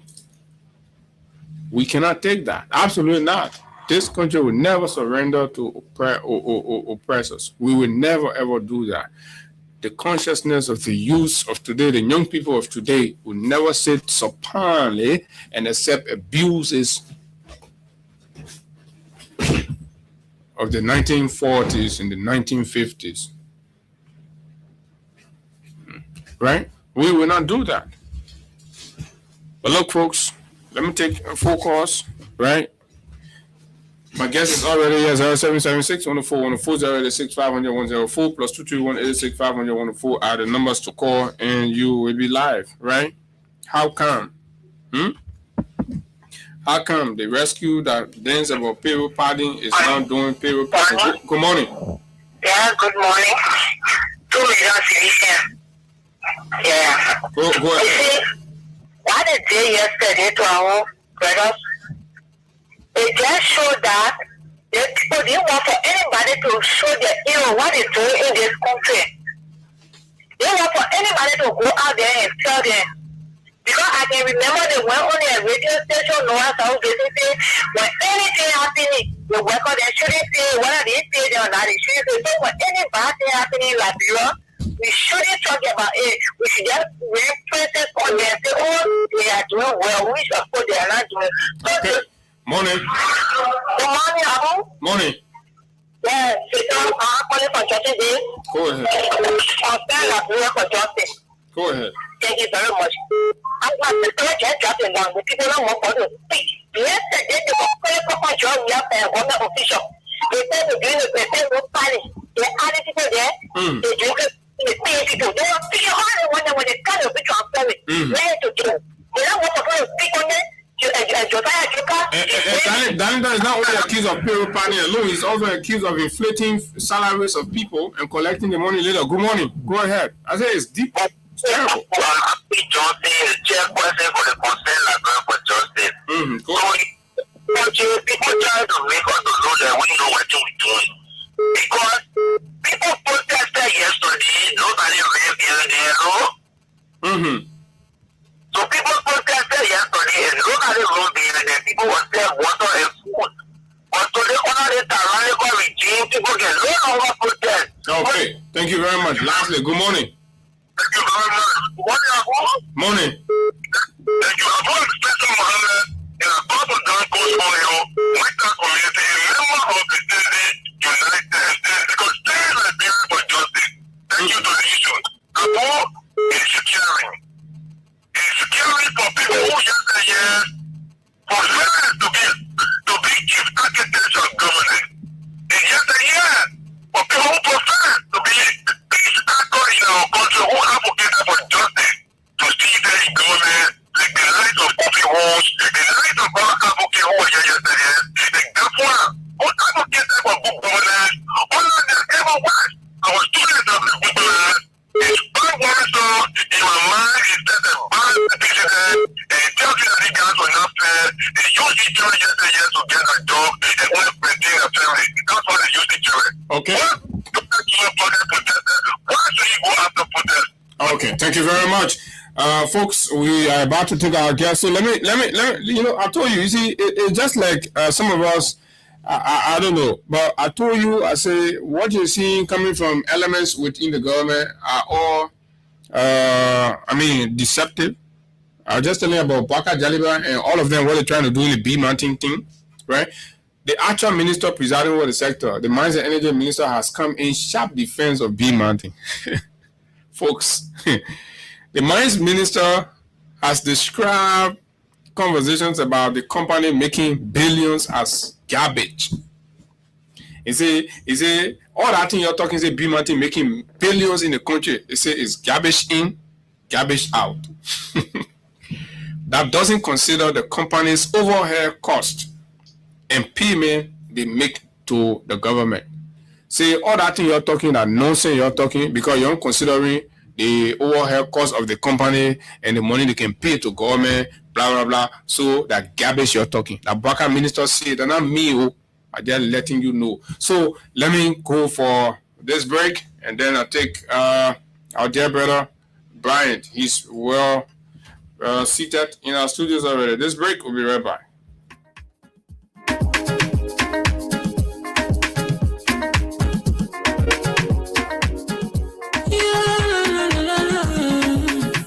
Shama musical. There are crowds in many places. In every community, you know, you can see. So if you see crime and report it, don't take law in your hands for your authority. That it can't take your law in. Crime stopper here for us. In the sector to your door. Whether you rich or you poor. If you see a you must talk and I mean you cheche. You work for your safety. If you see it, don't keep it. You must call to report it. Crime stopper, the people bringing safety to your door. Crime stopper, stopping crime and make it peace for them before. Crime stopper, Liberia, from the center to interior. Crime stopper, keeping us safe, the stopping crime for all of us. Crime stopper, the people bringing safety to your door. Crime stopper, stopping crime and make it peace for them before. Crime stopper, Liberia. From the center to interior, keeping us safe, the stopping crime for all of us. Crime Stopper Liberia is your community crime fighting partner. Don't take the law into your own hands. Remember, if you see a crime, report it. This is a message from your own old man Sam Cyan. People bringing safety to your door. And make it peace for them before. Crime Stopper Liberia. From the center to interior, keeping us safe, the stopping crime for all of us. The people bringing safety to your team. They can't take your law in. Crime Stopper here for us. Bringing safety to your door. Whether you rich or you poor. If you see a you must talk and I mean you cheche. You work for your safety. If you see it, don't keep it. You must call to report it. Crime Stopper, the people bringing safety to your door. Crime Stopper, stopping crime and make it peace for them before. Crime Stopper Liberia, from the center to interior. Keeping us safe, the stopping crime for all of us. Crime Stopper, the people bringing safety to your door. Crime Stopper, stopping crime and make it peace for them before. Crime Stopper Liberia. From the center to interior, keeping us safe, the stopping crime for all of us. Crime Stopper Liberia is your community crime fighting partner. Don't take the law into your own hands. Remember, if you see a crime, report it. This is a message from your own old man. Okay, Crime Stopper Liberia is the official partner sponsor of the Freedom Morning Rise on Freedom 87.9. Jeremiah Bryant is our guest, and of course, he's right here. Jeremiah, good morning, welcome. Yeah, Abu, I'm so glad to be here. Yeah, your studio is cool, man. Thank you. Yeah. Jerry, too many things going on. Lots of things happening in our country you, the advocates, your voices have not been heard, especially at a time that the country needed most. Particularly, like many have said, since the inception of the Joseph Boakai administration, you've been quiet. Is it that all has been well? Really, I will basically, I'm here to primarily focus, like I told you, on the past, ongoing public partnership in Liberia. And public-private partnership. Yeah, which I know. Just yesterday. Generally, yeah. You advocate has not been speaking out very loud. It's very notable names and faces have not been heard much. So I just wanted you to respond to that public notion. No. That's not the case. I'm saying to you, just yesterday I had a press briefing on this ongoing Putu iron ore mining saga for the mountain. And I stated emphatically clear, unequivocally, I said that we as advocates and Liberia as a country, we stand with the Liberianization policy.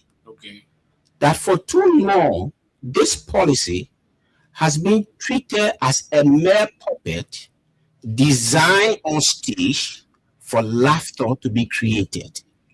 We have seen government in succession making statements of placing our economy in the hands of Liberians, but to no avail.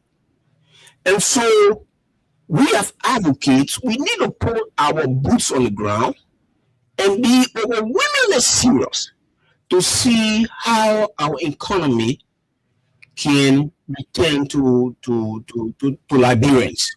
And so for the Putu Iron Ore Mountain, I did state for the Putu Iron that before you go, I want you to properly introduce yourself, right? And the organization you're coming from, for the sake of the audience. I know you, all of that. So let's set the record, the basis of the conversation from there. And then we'll come to your advocacy, right? The point you're here for, the reason you're here is to address discrepancies with public-private partnerships. In the country. You know the reason why I didn't go through that drill, because you said you already putting that on the platform and the rest of it. But I'm not a strange figure, or the name Jeremiah Bryan is not strange to the intellectual class. It is never a strange one as well in the political fears, leading not to mention the word of advocacy. We have been there, proud to the Johnson Sirleaf regime.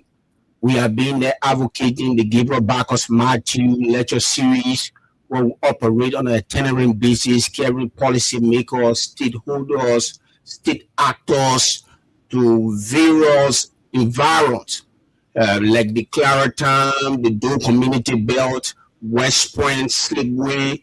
And today we own a much larger scale.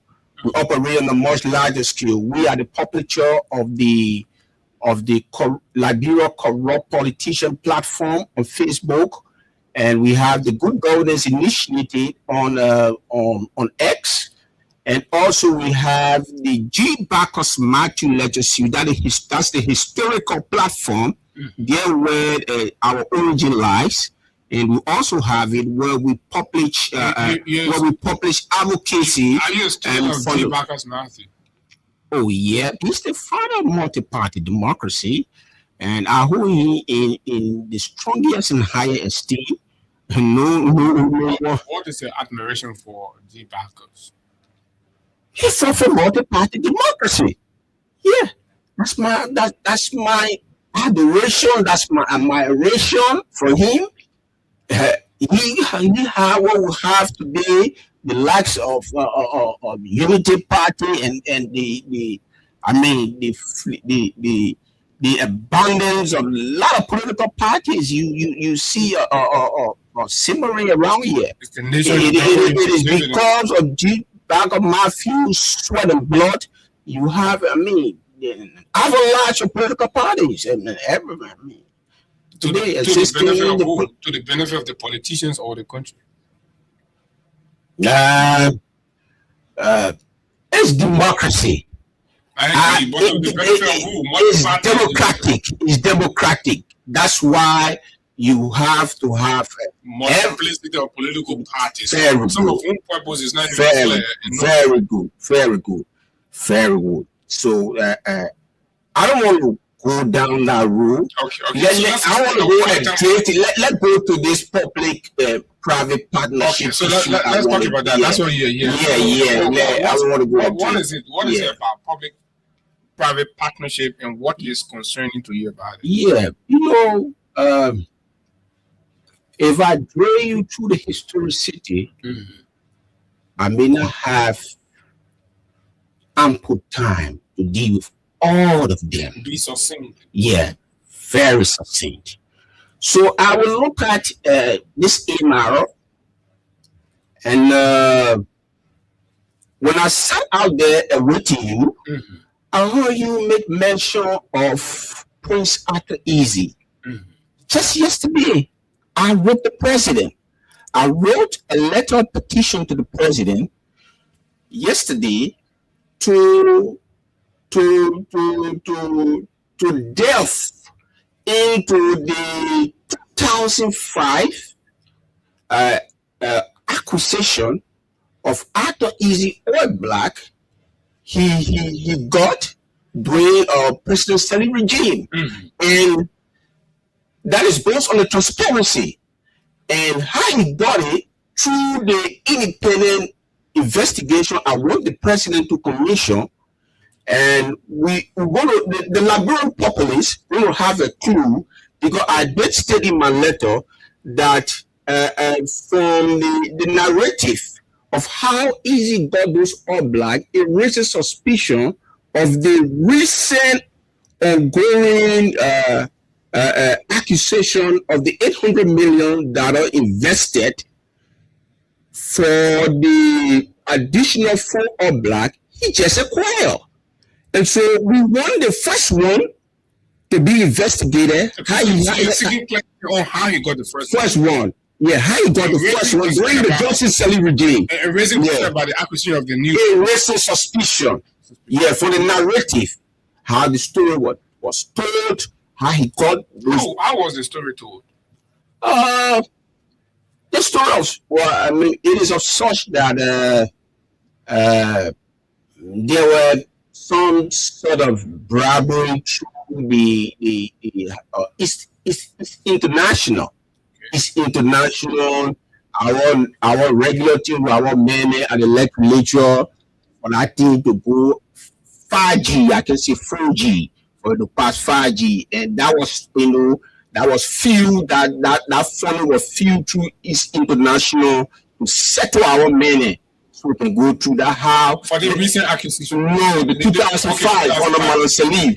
That's how Easy got those All Black for just a chicken change, and he flipped it to Chevron for over 250 million at the detriment of suffering Liberia, which is stipulated in my communication to the president. And so again, I say raises suspicion of this recent one. We want to look what the president when he investigate the Johnson Stanley administration, how Mr. Easy got those All Black. Then we have a clue that will set us on the horizon to look at the current accusation, how he acquired the current Oil Black.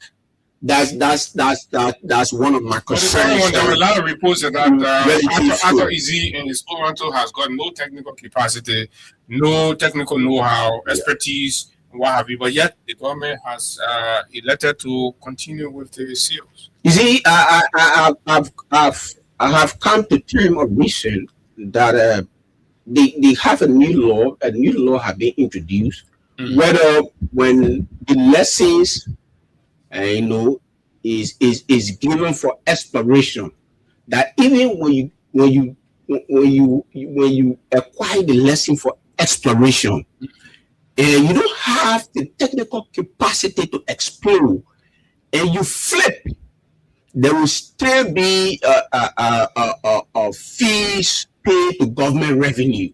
But at the time, that was not in place. That configuration was not in place during the Johnson Sirleaf regime. Now it is there. But even at that, the nature of the lesson given to explore where you don't have the technical capacity, even when government going to obtain something, even when you flip, it's still not transparent. It still doesn't stress accountability. We as advocates still have problem with such. It still doesn't meet the essence. This is what we're saying. It is giving that lesson is given to explore. You can't explore. When you pay a legend, you go make Benny on the other side. Who do you blame for that? That's why we want the president to commission independent investigation on how easy cut the first oil black, and so that going to settle on a horizon, like I said, so we can see on a broader spectrum or from a broader perspective how the current blacks were acquired. Okay. So that's one of the public-private partnership. Yeah, I want to delve in. So I don't know the time, but let me run fast. Let me run fast. Because of time. Yeah. Then CLSG, I think they came to the Liberia Electricity Corporation free during the administration of Money Captain. Now, you're supposed to be asking me a question. Let me ask you a question. Do you know what Money Captain is? Tell me, where is he? Okay. Money Captain today, when you listen to Witherspoon will say when Money Captain were at LEC, you hear Witherspoon say the man is in Ghana playing golf. Now, Captain is off. Captain is in Dubai. He has invested money in energy enrichment in Dubai. That's where Captain is. Captain, I think you should know. Maybe I'm going to say this. He's a private citizen now. He chooses where to go. When proud to his appointment at LEC, why didn't Captain join a Dubai energy firm to be a corporate vice president for operation? Where did he get the money from? How? Where did he get the money from to align with a Dubai energy firm? He has been a professional that has worked over a period. Yeah, but I'm a little bit. So I want to talk about the CLSG. What is your? Yeah, listen. I'm delving in. I'm going to the CSG. I said they came in the free during the Captain administration, and you know the CLSG operate in Liberia, Guinea, and that of the Cote d'Ivoire, right? Am I correct? It's a transnational corporation. Very good. And GSC recent order report is up. It went to the legislature, and by now, I guess the legislature has passed it on to the executive. And we are being investigated beyond the scene. We are told that report that involves CLSG is nasty. That report is nasty. And CLSG was incorporated. The partnership, the public partnership with LEC was done. It happened during the Captain administration. And today, and GSC report is on the decks of the president on CLSG. So what's the point about that? That report is nasty. That was a national government initiative. Government of Liberia. You know what I'm trying to stress here. No, I see you're trying to flag or pinpoint Captain as some sort of problem here in an arrangement that the government entered into. The arrangement went to the legislature, went to the president's office, whoever was president then, it came out. Yes, Captain was head of LEC and all of that, but again. No, I need to highlight Captain. because Qatar awarded a salary to himself of 17,500 United States dollars for a protracted period of time. This a question you and I need to be asking whether that salary was one that is unbroke by the LC or guideline. Was he paid that amount by the Liberian government? Well, it is unbroke. Well, it was paid by whether that amount was paid by donors, but it is the salary that is unbroke that the CEO supposed to earn at LC. Did they go through what is unbroke for the CEO to earn at LC? But do you know that? Let me delve in. Do you know that Qatar left the LC in more than 24 million debt before he left with Atel Network? And that case went to court. I'm trying to give you his kind, the nature of his kind of nasty legacy he left by the LC. That is an LC issue, right? To deal with. It can be personal loss as captain. Yes, he was the head, but you can't, because the services that Atel provided were not exclusively benefited or enjoyed by captain. It was for the entity. It was the entity that procured these services and utilized them. It becomes the responsibility of the entity to pay them. I'm saying to you, Captain left an ugly legacy at the Liberia Electricity Corporation. And I'm going through the ramification. You have to give me a little chance. Okay, but we got to go to Putu Mountain. Not only Putu Mountain. We have Dino and Neo International. Okay, let's talk about that. At least they probably have an idea of what you think about LEC, the CLSG. I want to look at the current CEO for LEC, of Mohammed Sharif. Mohammed Sharif came for CLSG. I guess you know, right? Okay. Mohammed Sharif came and met an Adam Sharif as the financial officer. GSC has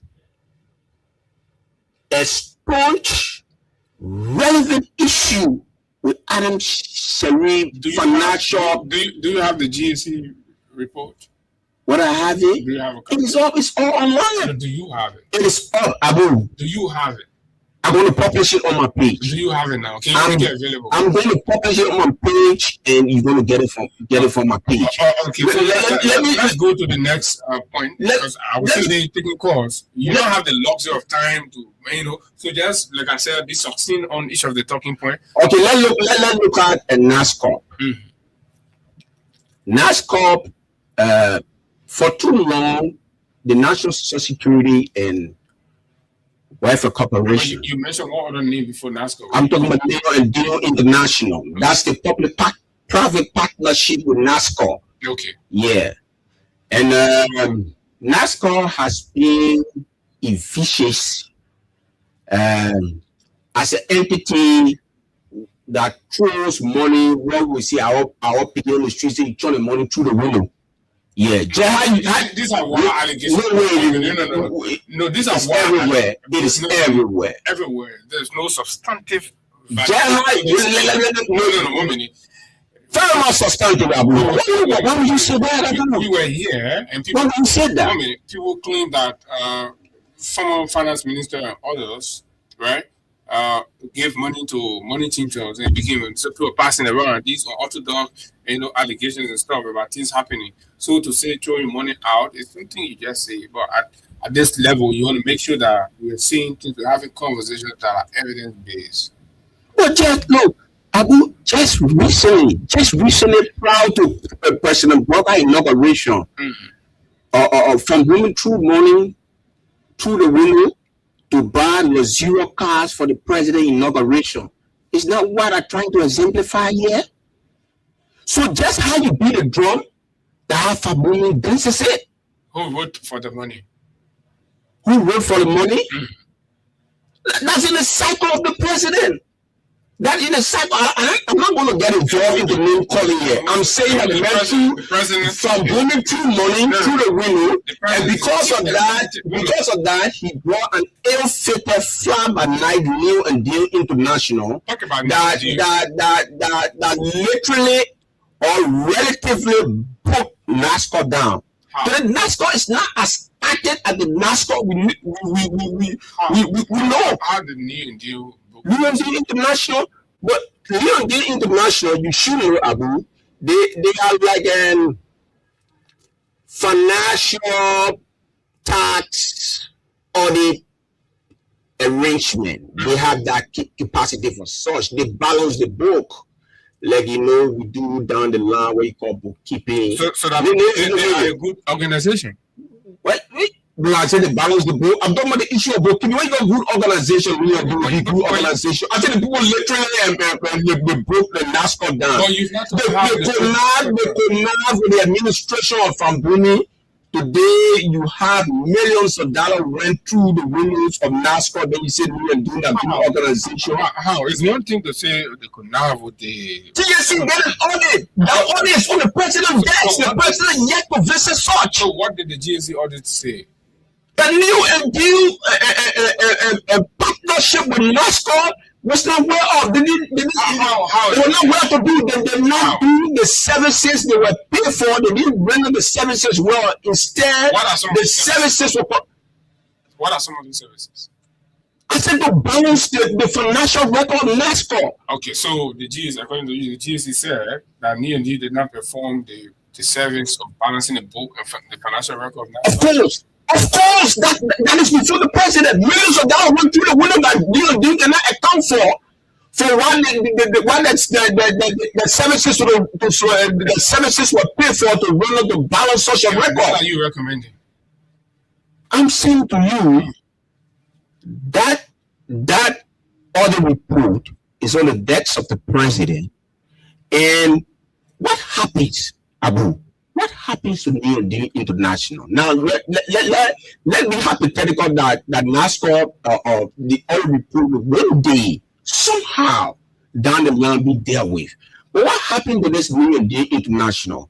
What will happen to CLSG that collaborated with the partnership, the public partnership with LEC today, the oil report on the president there? What happens to them? What will happen to them? What do you think should happen? What will happen to TIA, Trans International Alliance with LTA, that today Abdullah Kamara is going in and out of court? What happened to TIA? What will the government do? It rests squarely on the shoulder of advocacy. It rests squarely on the shoulder of we, the advocates. We have to lobby with international partners. Abu, I said this for free to you. We have a lot of international partners that is fly by night company that have been hired by government entity for kickbacks. They will not come and saffron money and run away with it. Then I heard recently that the legislature, but the private partnership is not doing the country well. It is not doing those entities well, like LTA. LTA got good amount. What you think? Let me ask you, Abu. What you think? How Abdullah Kamara going in out of going to court in out? What side Abdullah Kamara? That TIA arrangement. How did TIA? I talked with Abdullah Kamara. I said Abdullah, that arrangement did not treat LTA properly. That arrangement is not correct. That arrangement involved corruption. I told Abdullah like I told Mohammed Sharif. I told Mohammed Sharif basically the same thing about CLSG. All public partnership that where the kickback can be in. Who told you what men when they don't know how the African governments are? The money men, all the men in the entity, when they strike that body and go through, they pass the money to the window, how they call it. Say, they pass the money to the window, how for bombing to do a NASCO, and they be taking money to the window, the people. Because, bro, I'm telling you, passing money to the window to perpetuate his stay at NASCO. That is why every government that come there, it dances with Fabuni Star at NASCO. Because Jai want money illegitimately. Jai want money. We are going through the proper procedure for Fabuni to throw our money to the window. You want to eat it now in business. That's how Fabumi operates. They also look at his performance. He's not performing. Fabumi. When you come perform, somebody turning money through the window, even to small beginner, performing beginner, or they get level to Fabumi, then make the money and throw through the window. Have you done that? No, not the issue. Not the issue. I can't go through that. I can't go through that. I'm telling you, that's the main record. That's the main record. People read his profile to me. I'm saying this. The issue of New and Due International is a mere gossip. That why trying to tell me. I'm telling you, we don't peddle gossip on that. No, that's not gossip. So I'm telling you what is your issue with Putu Mountain negotiation? Yesterday, I wanted to go on my page. I had a press briefing about the Putu Iron Ore Mountain.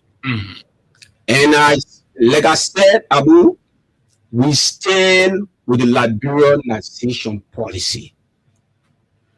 MRO, the African Metallic Resources, is a Liberian configuration. That arrangement belongs to we, the Liberians. Unlike the Planet One, the Lebanese Indians, that have our economy in their hands. Let me say, are we all shareholders? No, we don't have to be shareholder, but your brother can have a say in Putu Iron Ore money when MRO takes over, where he can be employed. So you're fronting for MRO. It's not just the issue of fronting for MRO, but I'm fronting for the liberalization policy. I'm not going for institution. I'm going for the country by and large. Okay. I'm saying, because I'm going for Liberia, holistically, MRO is the best arrangement. They are the best bidder for the Putu Iron Ore Mountain. This is why I congratulated the Vice President, Jeremiah Kuhn, for making such a excellent decision. MRO. We don't want to take the Putu Iron Ore Mountain. Seven Store, a non-sanctioned Russian company is on its way out. At SETI, another sanctioned Russian company. Those Lebanese Indian Garden, they didn't meet the office of the asset control, because when a company is sanctioned, before negotiating, firstly, one, you have to go through down the aisle of the billing process, and you have to secondly meet the regulation of the office of the access control. They have to give you the go ahead that indeed the people, you can talk with them if and only if you are part of this bidding process, like in the case of Putu Iron Ore Mountain. But the Lebanese Indian Garden didn't wait. They didn't wait. We start talking. We got to know how our country look like. Because they know how our government can operate. So they kick back business with how to deal with it. But you just applauded the Vice President. No, what I mean, he has been in charge of this Putu Mountain. Very well. Yeah, I applauded the Vice. What I mean, I told him about Planet One, how they have been intruding behind the scene, backstage. They can't wait for the Vice President. They can't wait for the bidding proceeding. They start negotiating with Severstor to give Severstor money because they know how. Who is Severstor? Severstor is the Russian company that on its way out because they are sanctioned by the U.S. government. Out from where? Because from the same process. Listen to me. I want the listeners to understand your point. So I want you to be as simplistic as you can be, so that people understand. So if it's Severstor, who is Severstor? Are they currently owing the concession over Putu? Abu, I want to train you. I want to train you through the process, but you don't want to grant me ample time. There are a lot of relevant issues to discuss. You've had all of the time. I'm saying to you, Severstor is a Russian company that has been sanctioned by the United States government. Understood. And Severstor. What is in relation to Putu Mountain? Severstor is the one in control of the Putu Iron Ore Mountain. Okay. They had a previous arrangement. Okay. So now you answer that. So let's go. And that arrangement has been broken down. So a new bidding process has been configured where President Boyka he put the vice president in the lead in charge to take care of the entire bidding arrangement of companies. Well, you have 8 companies from the very onset So it is a that vice bidded, president. Wait, now let me drawn understand. down to 3. Yeah, It's a vice president that's been put in charge, right? of course. Then why are you trying to accuse Sylvester of trying to take money from another bidder, right? Not Sebastor. Okay. But what I'm trying to accuse Sebastor, I'm trying to accuse Planet One, who is now waiting for the bidding process to reach a conclusive point, and backstage negotiating with Sebastor. How? Sylvester is not the one in charge to handle the negotiation process. It's the vice president office. So who will be But paying? you have to pay Sebastor off. But Sebastor need the money that is spent on the mountain. So meaning Sylvester will influence the outcome of the vice president. That's what Sebastor wanted to do from the very onset. No, that means you're accusing But the vice president stood his ground. I'm not accusing the vice president. I'm accusing Planet One. The Lebanese and Indian guys. No, but equally that means the The vice Lebanese president is and vulnerable. Indian guys who have taken our economy to be a child play. Do you trust the vice To be a president's puppet or a ability? muppet. No. Do you trust the vice president's ability to deal with this? The vice president is trustworthy. I can say this. Then why are you jittery about It's Sylvester? stone. Why are you jittery about I'm Sylvester? not jittery about Sebastor. I'm jittery about Planet One, not Sebastor. I'm saying Planet One need to wait for the bidding process to be conclusive, and they didn't wait, and they went ahead is the with vice pre-negotiation. Is the vice president not strong enough to stem his authority and make them and make Abu. every bidder to understand that you have to wait for this process? Abu, I'm highlighting Planet One lapses, Yeah, the but- shortcoming. The shortcoming, wait, let the process be conclusive. And who Don't pre-negotiate. Who says that? That's what they did. That's what I'm telling you. They pre-negotiated with Sebastor. For Sebastor to tell the arrangement in charge, headed by the vice president, so we won't do business. The person will pay off so we can go. Okay, so this is it. Let me tell you The kind of people you can't get put iron So, on. wait 1 minute. Why we fighting to take our economy from their hands? So, What are you talking about, Abu? they bribed Sylvester, They and didn't then bribe. I said they pre-negotiated. okay, pre-negotiated. They're pre-negotiating with It's Sylvester. 40 as well. Remember, The pre-negotiate is 40. It's not part of the regulation. remember you talk about kickbacks. We'll get to this The point. kickback is in New and Deal International. The kickback I spoke about is in TIA, the Transatlantic Alliance. So why- the kickback I spoke about Why are is they in negotiating? CLSG, Let's go back. the money cartel with the Liberia Electricity Corporation. I didn't pinpoint any kickback Right. regarding this. I'm saying the arrangement from the Planet One perspective is 40. It is at 40. You can't pre-negotiate. Wait for the arrangement to be concluded. And so who's sending Sylvester to go and enter into pre-negotiation with Planet? Who what? Who's sending them when Sylvester does not have the authority over the negotiation, but Planet goes and start to have pre-negotiation with Planet? What are you seeing? What I'm seeing? Abu. No, are you sensing it, or are you trying to ignore that aspect? No, Abu, I've been repetition now yet. Yeah.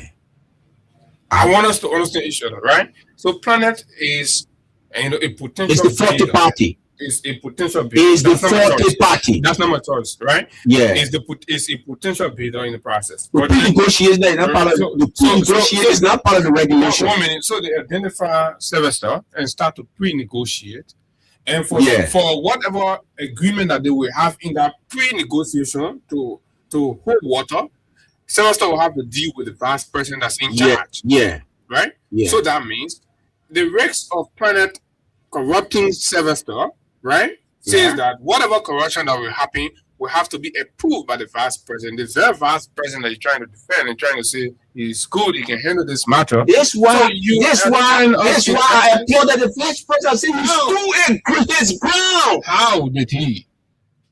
He resisted them. The vice president resisted them. You sure about that? I'm telling you, this is why I said, Abu, Abu accepted the vice president to his crown. He resisted Planet One. So what did he do? He resisted the call of Seven Star to deal with Planet One. He put out that pre-negotiation of Planet One. So, but if That's why we are saying the liberalization policy. The liberalization policy should be highly hailed. It should be highly hailed in the Sputu Iron Ore Mountain saga. That's what we are fighting for.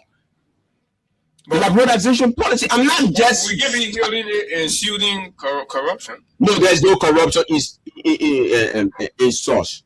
There's no corruption in source because MRO, let me tell you, MRO in that bidding process is the only company drawing down from the previous 8 that bidded to the finalists of 3 that involve MRO and Planet One is the only company that said, look, government of Liberia will give you a share. For the initial 8 done, all of them, they say they just can't give the government a say in the investment. They can't give the government a say. Yeah, money will invest the money, they can't give the government a say. Another thing I stressed out yesterday in my press briefing, when you go on my page, you need to do so to look at it, Abu. All of the bidders from the previous 8 to the 3 finalists, all of them were given what I term as comfort letter. Well, let me go to this. It's important. Listen. No, I wouldn't do that to me. Let me clear here. No, I wouldn't do that. They were giving. No, I wouldn't. Let go to the substantive. They were giving what is called comfort letter. The comfort letter is just about the borrower credit worthiness. It doesn't create the bedrock that indeed the people have money to invest in a thing. But yes, the people when it takes small money from us, sometimes they get paid back. So your own people get money. $300 freaking million upfront. Now my own people say MR. Now my own people. My own people is a liberalization policy. That policy is why I'm fronting for. Do they have the technical people is not MR.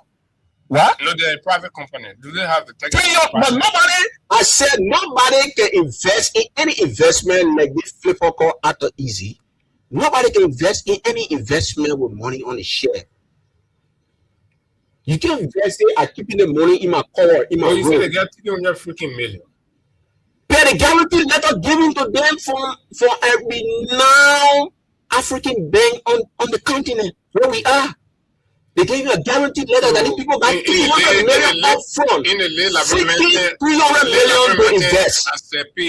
We don't say pay. I'll tell you how people can invest. They say pay that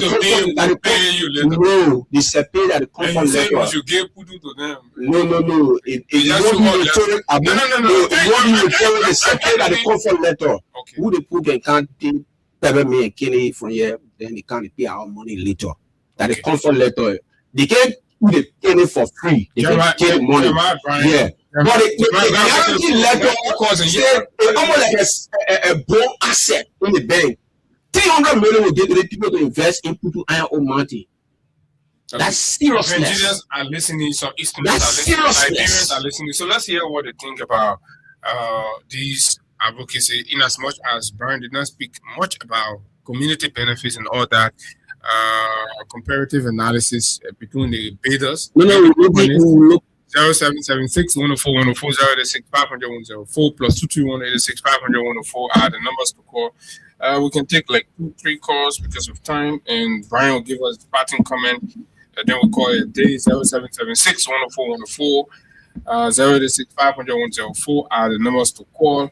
And of course, you will be live. This is our country. Brian is pushing for the liberalization policy across different contracts, different agreements that the government entered into with different companies. He has raised issues with a lot of them, and at the same time, he's promoting one. Good morning. Go ahead quickly. I was still enjoying.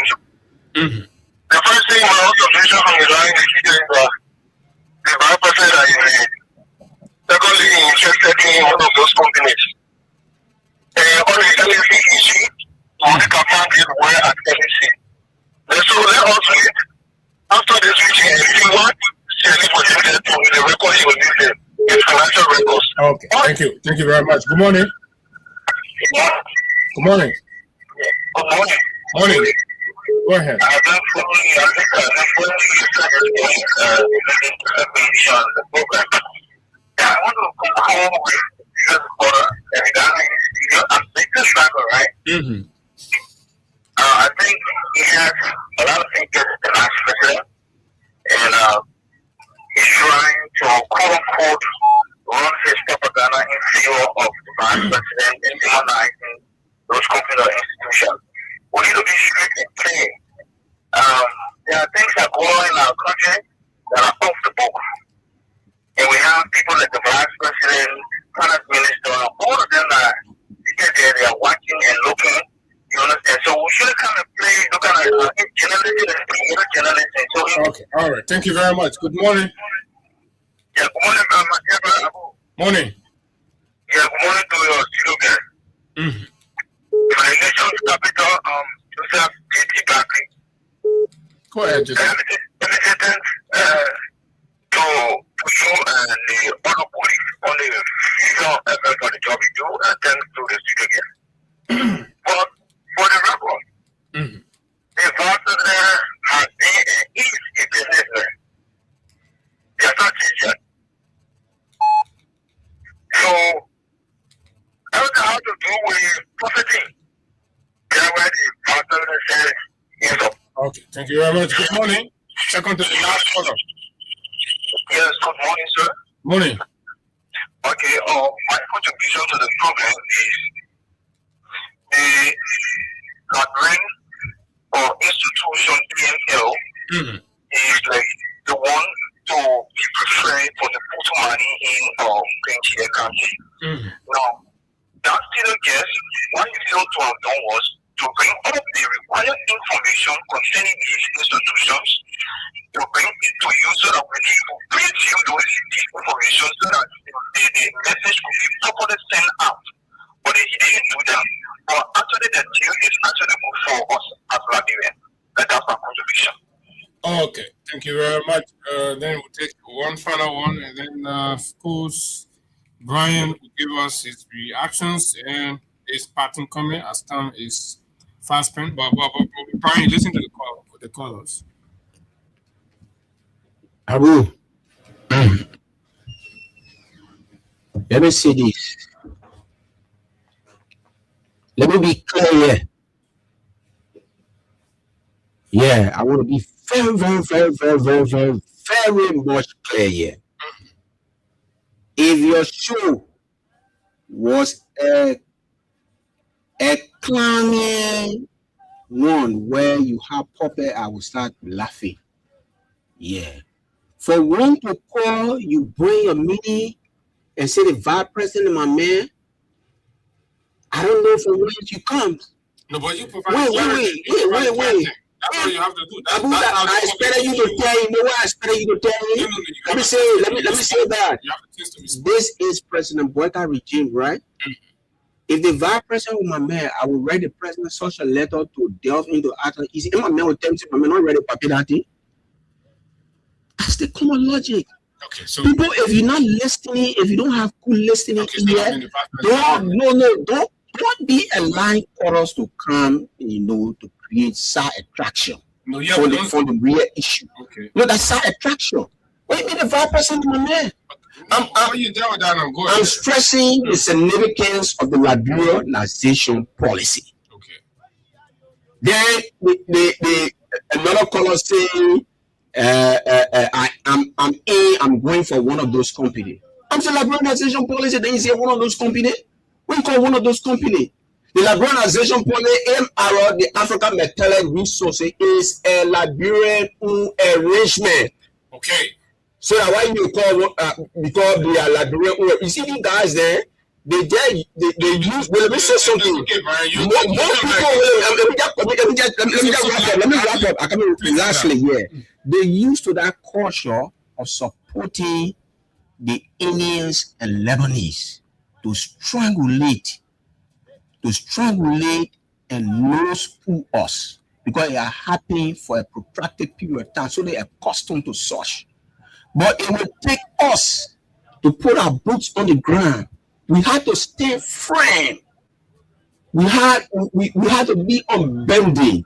My man, Reset for CDC said unbending. We have to be unbending. We have to be unwavering to make sure that our advocacy can perforate, it can bore holes, that the lebanese and Indian, the chain that attached them to the economy of this country, that we can ask that chain, we cut it, that our economy will break loose from their hands.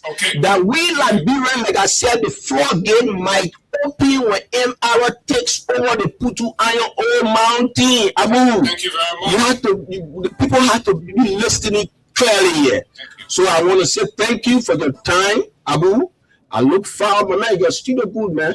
Thank you very much. Yeah, I look forward you calling me for another day. Okay, Jeremiah Bryant has been our guest on the final lap of the conversation. My name is Abu Sharif, and of course, Jeremiah is from Clarendon, and of course, he just met one of your Clarendon guy, and they're exchanging pleasantry. Yeah. Okay, until see you tomorrow. Have a wonderful time. Bye bye.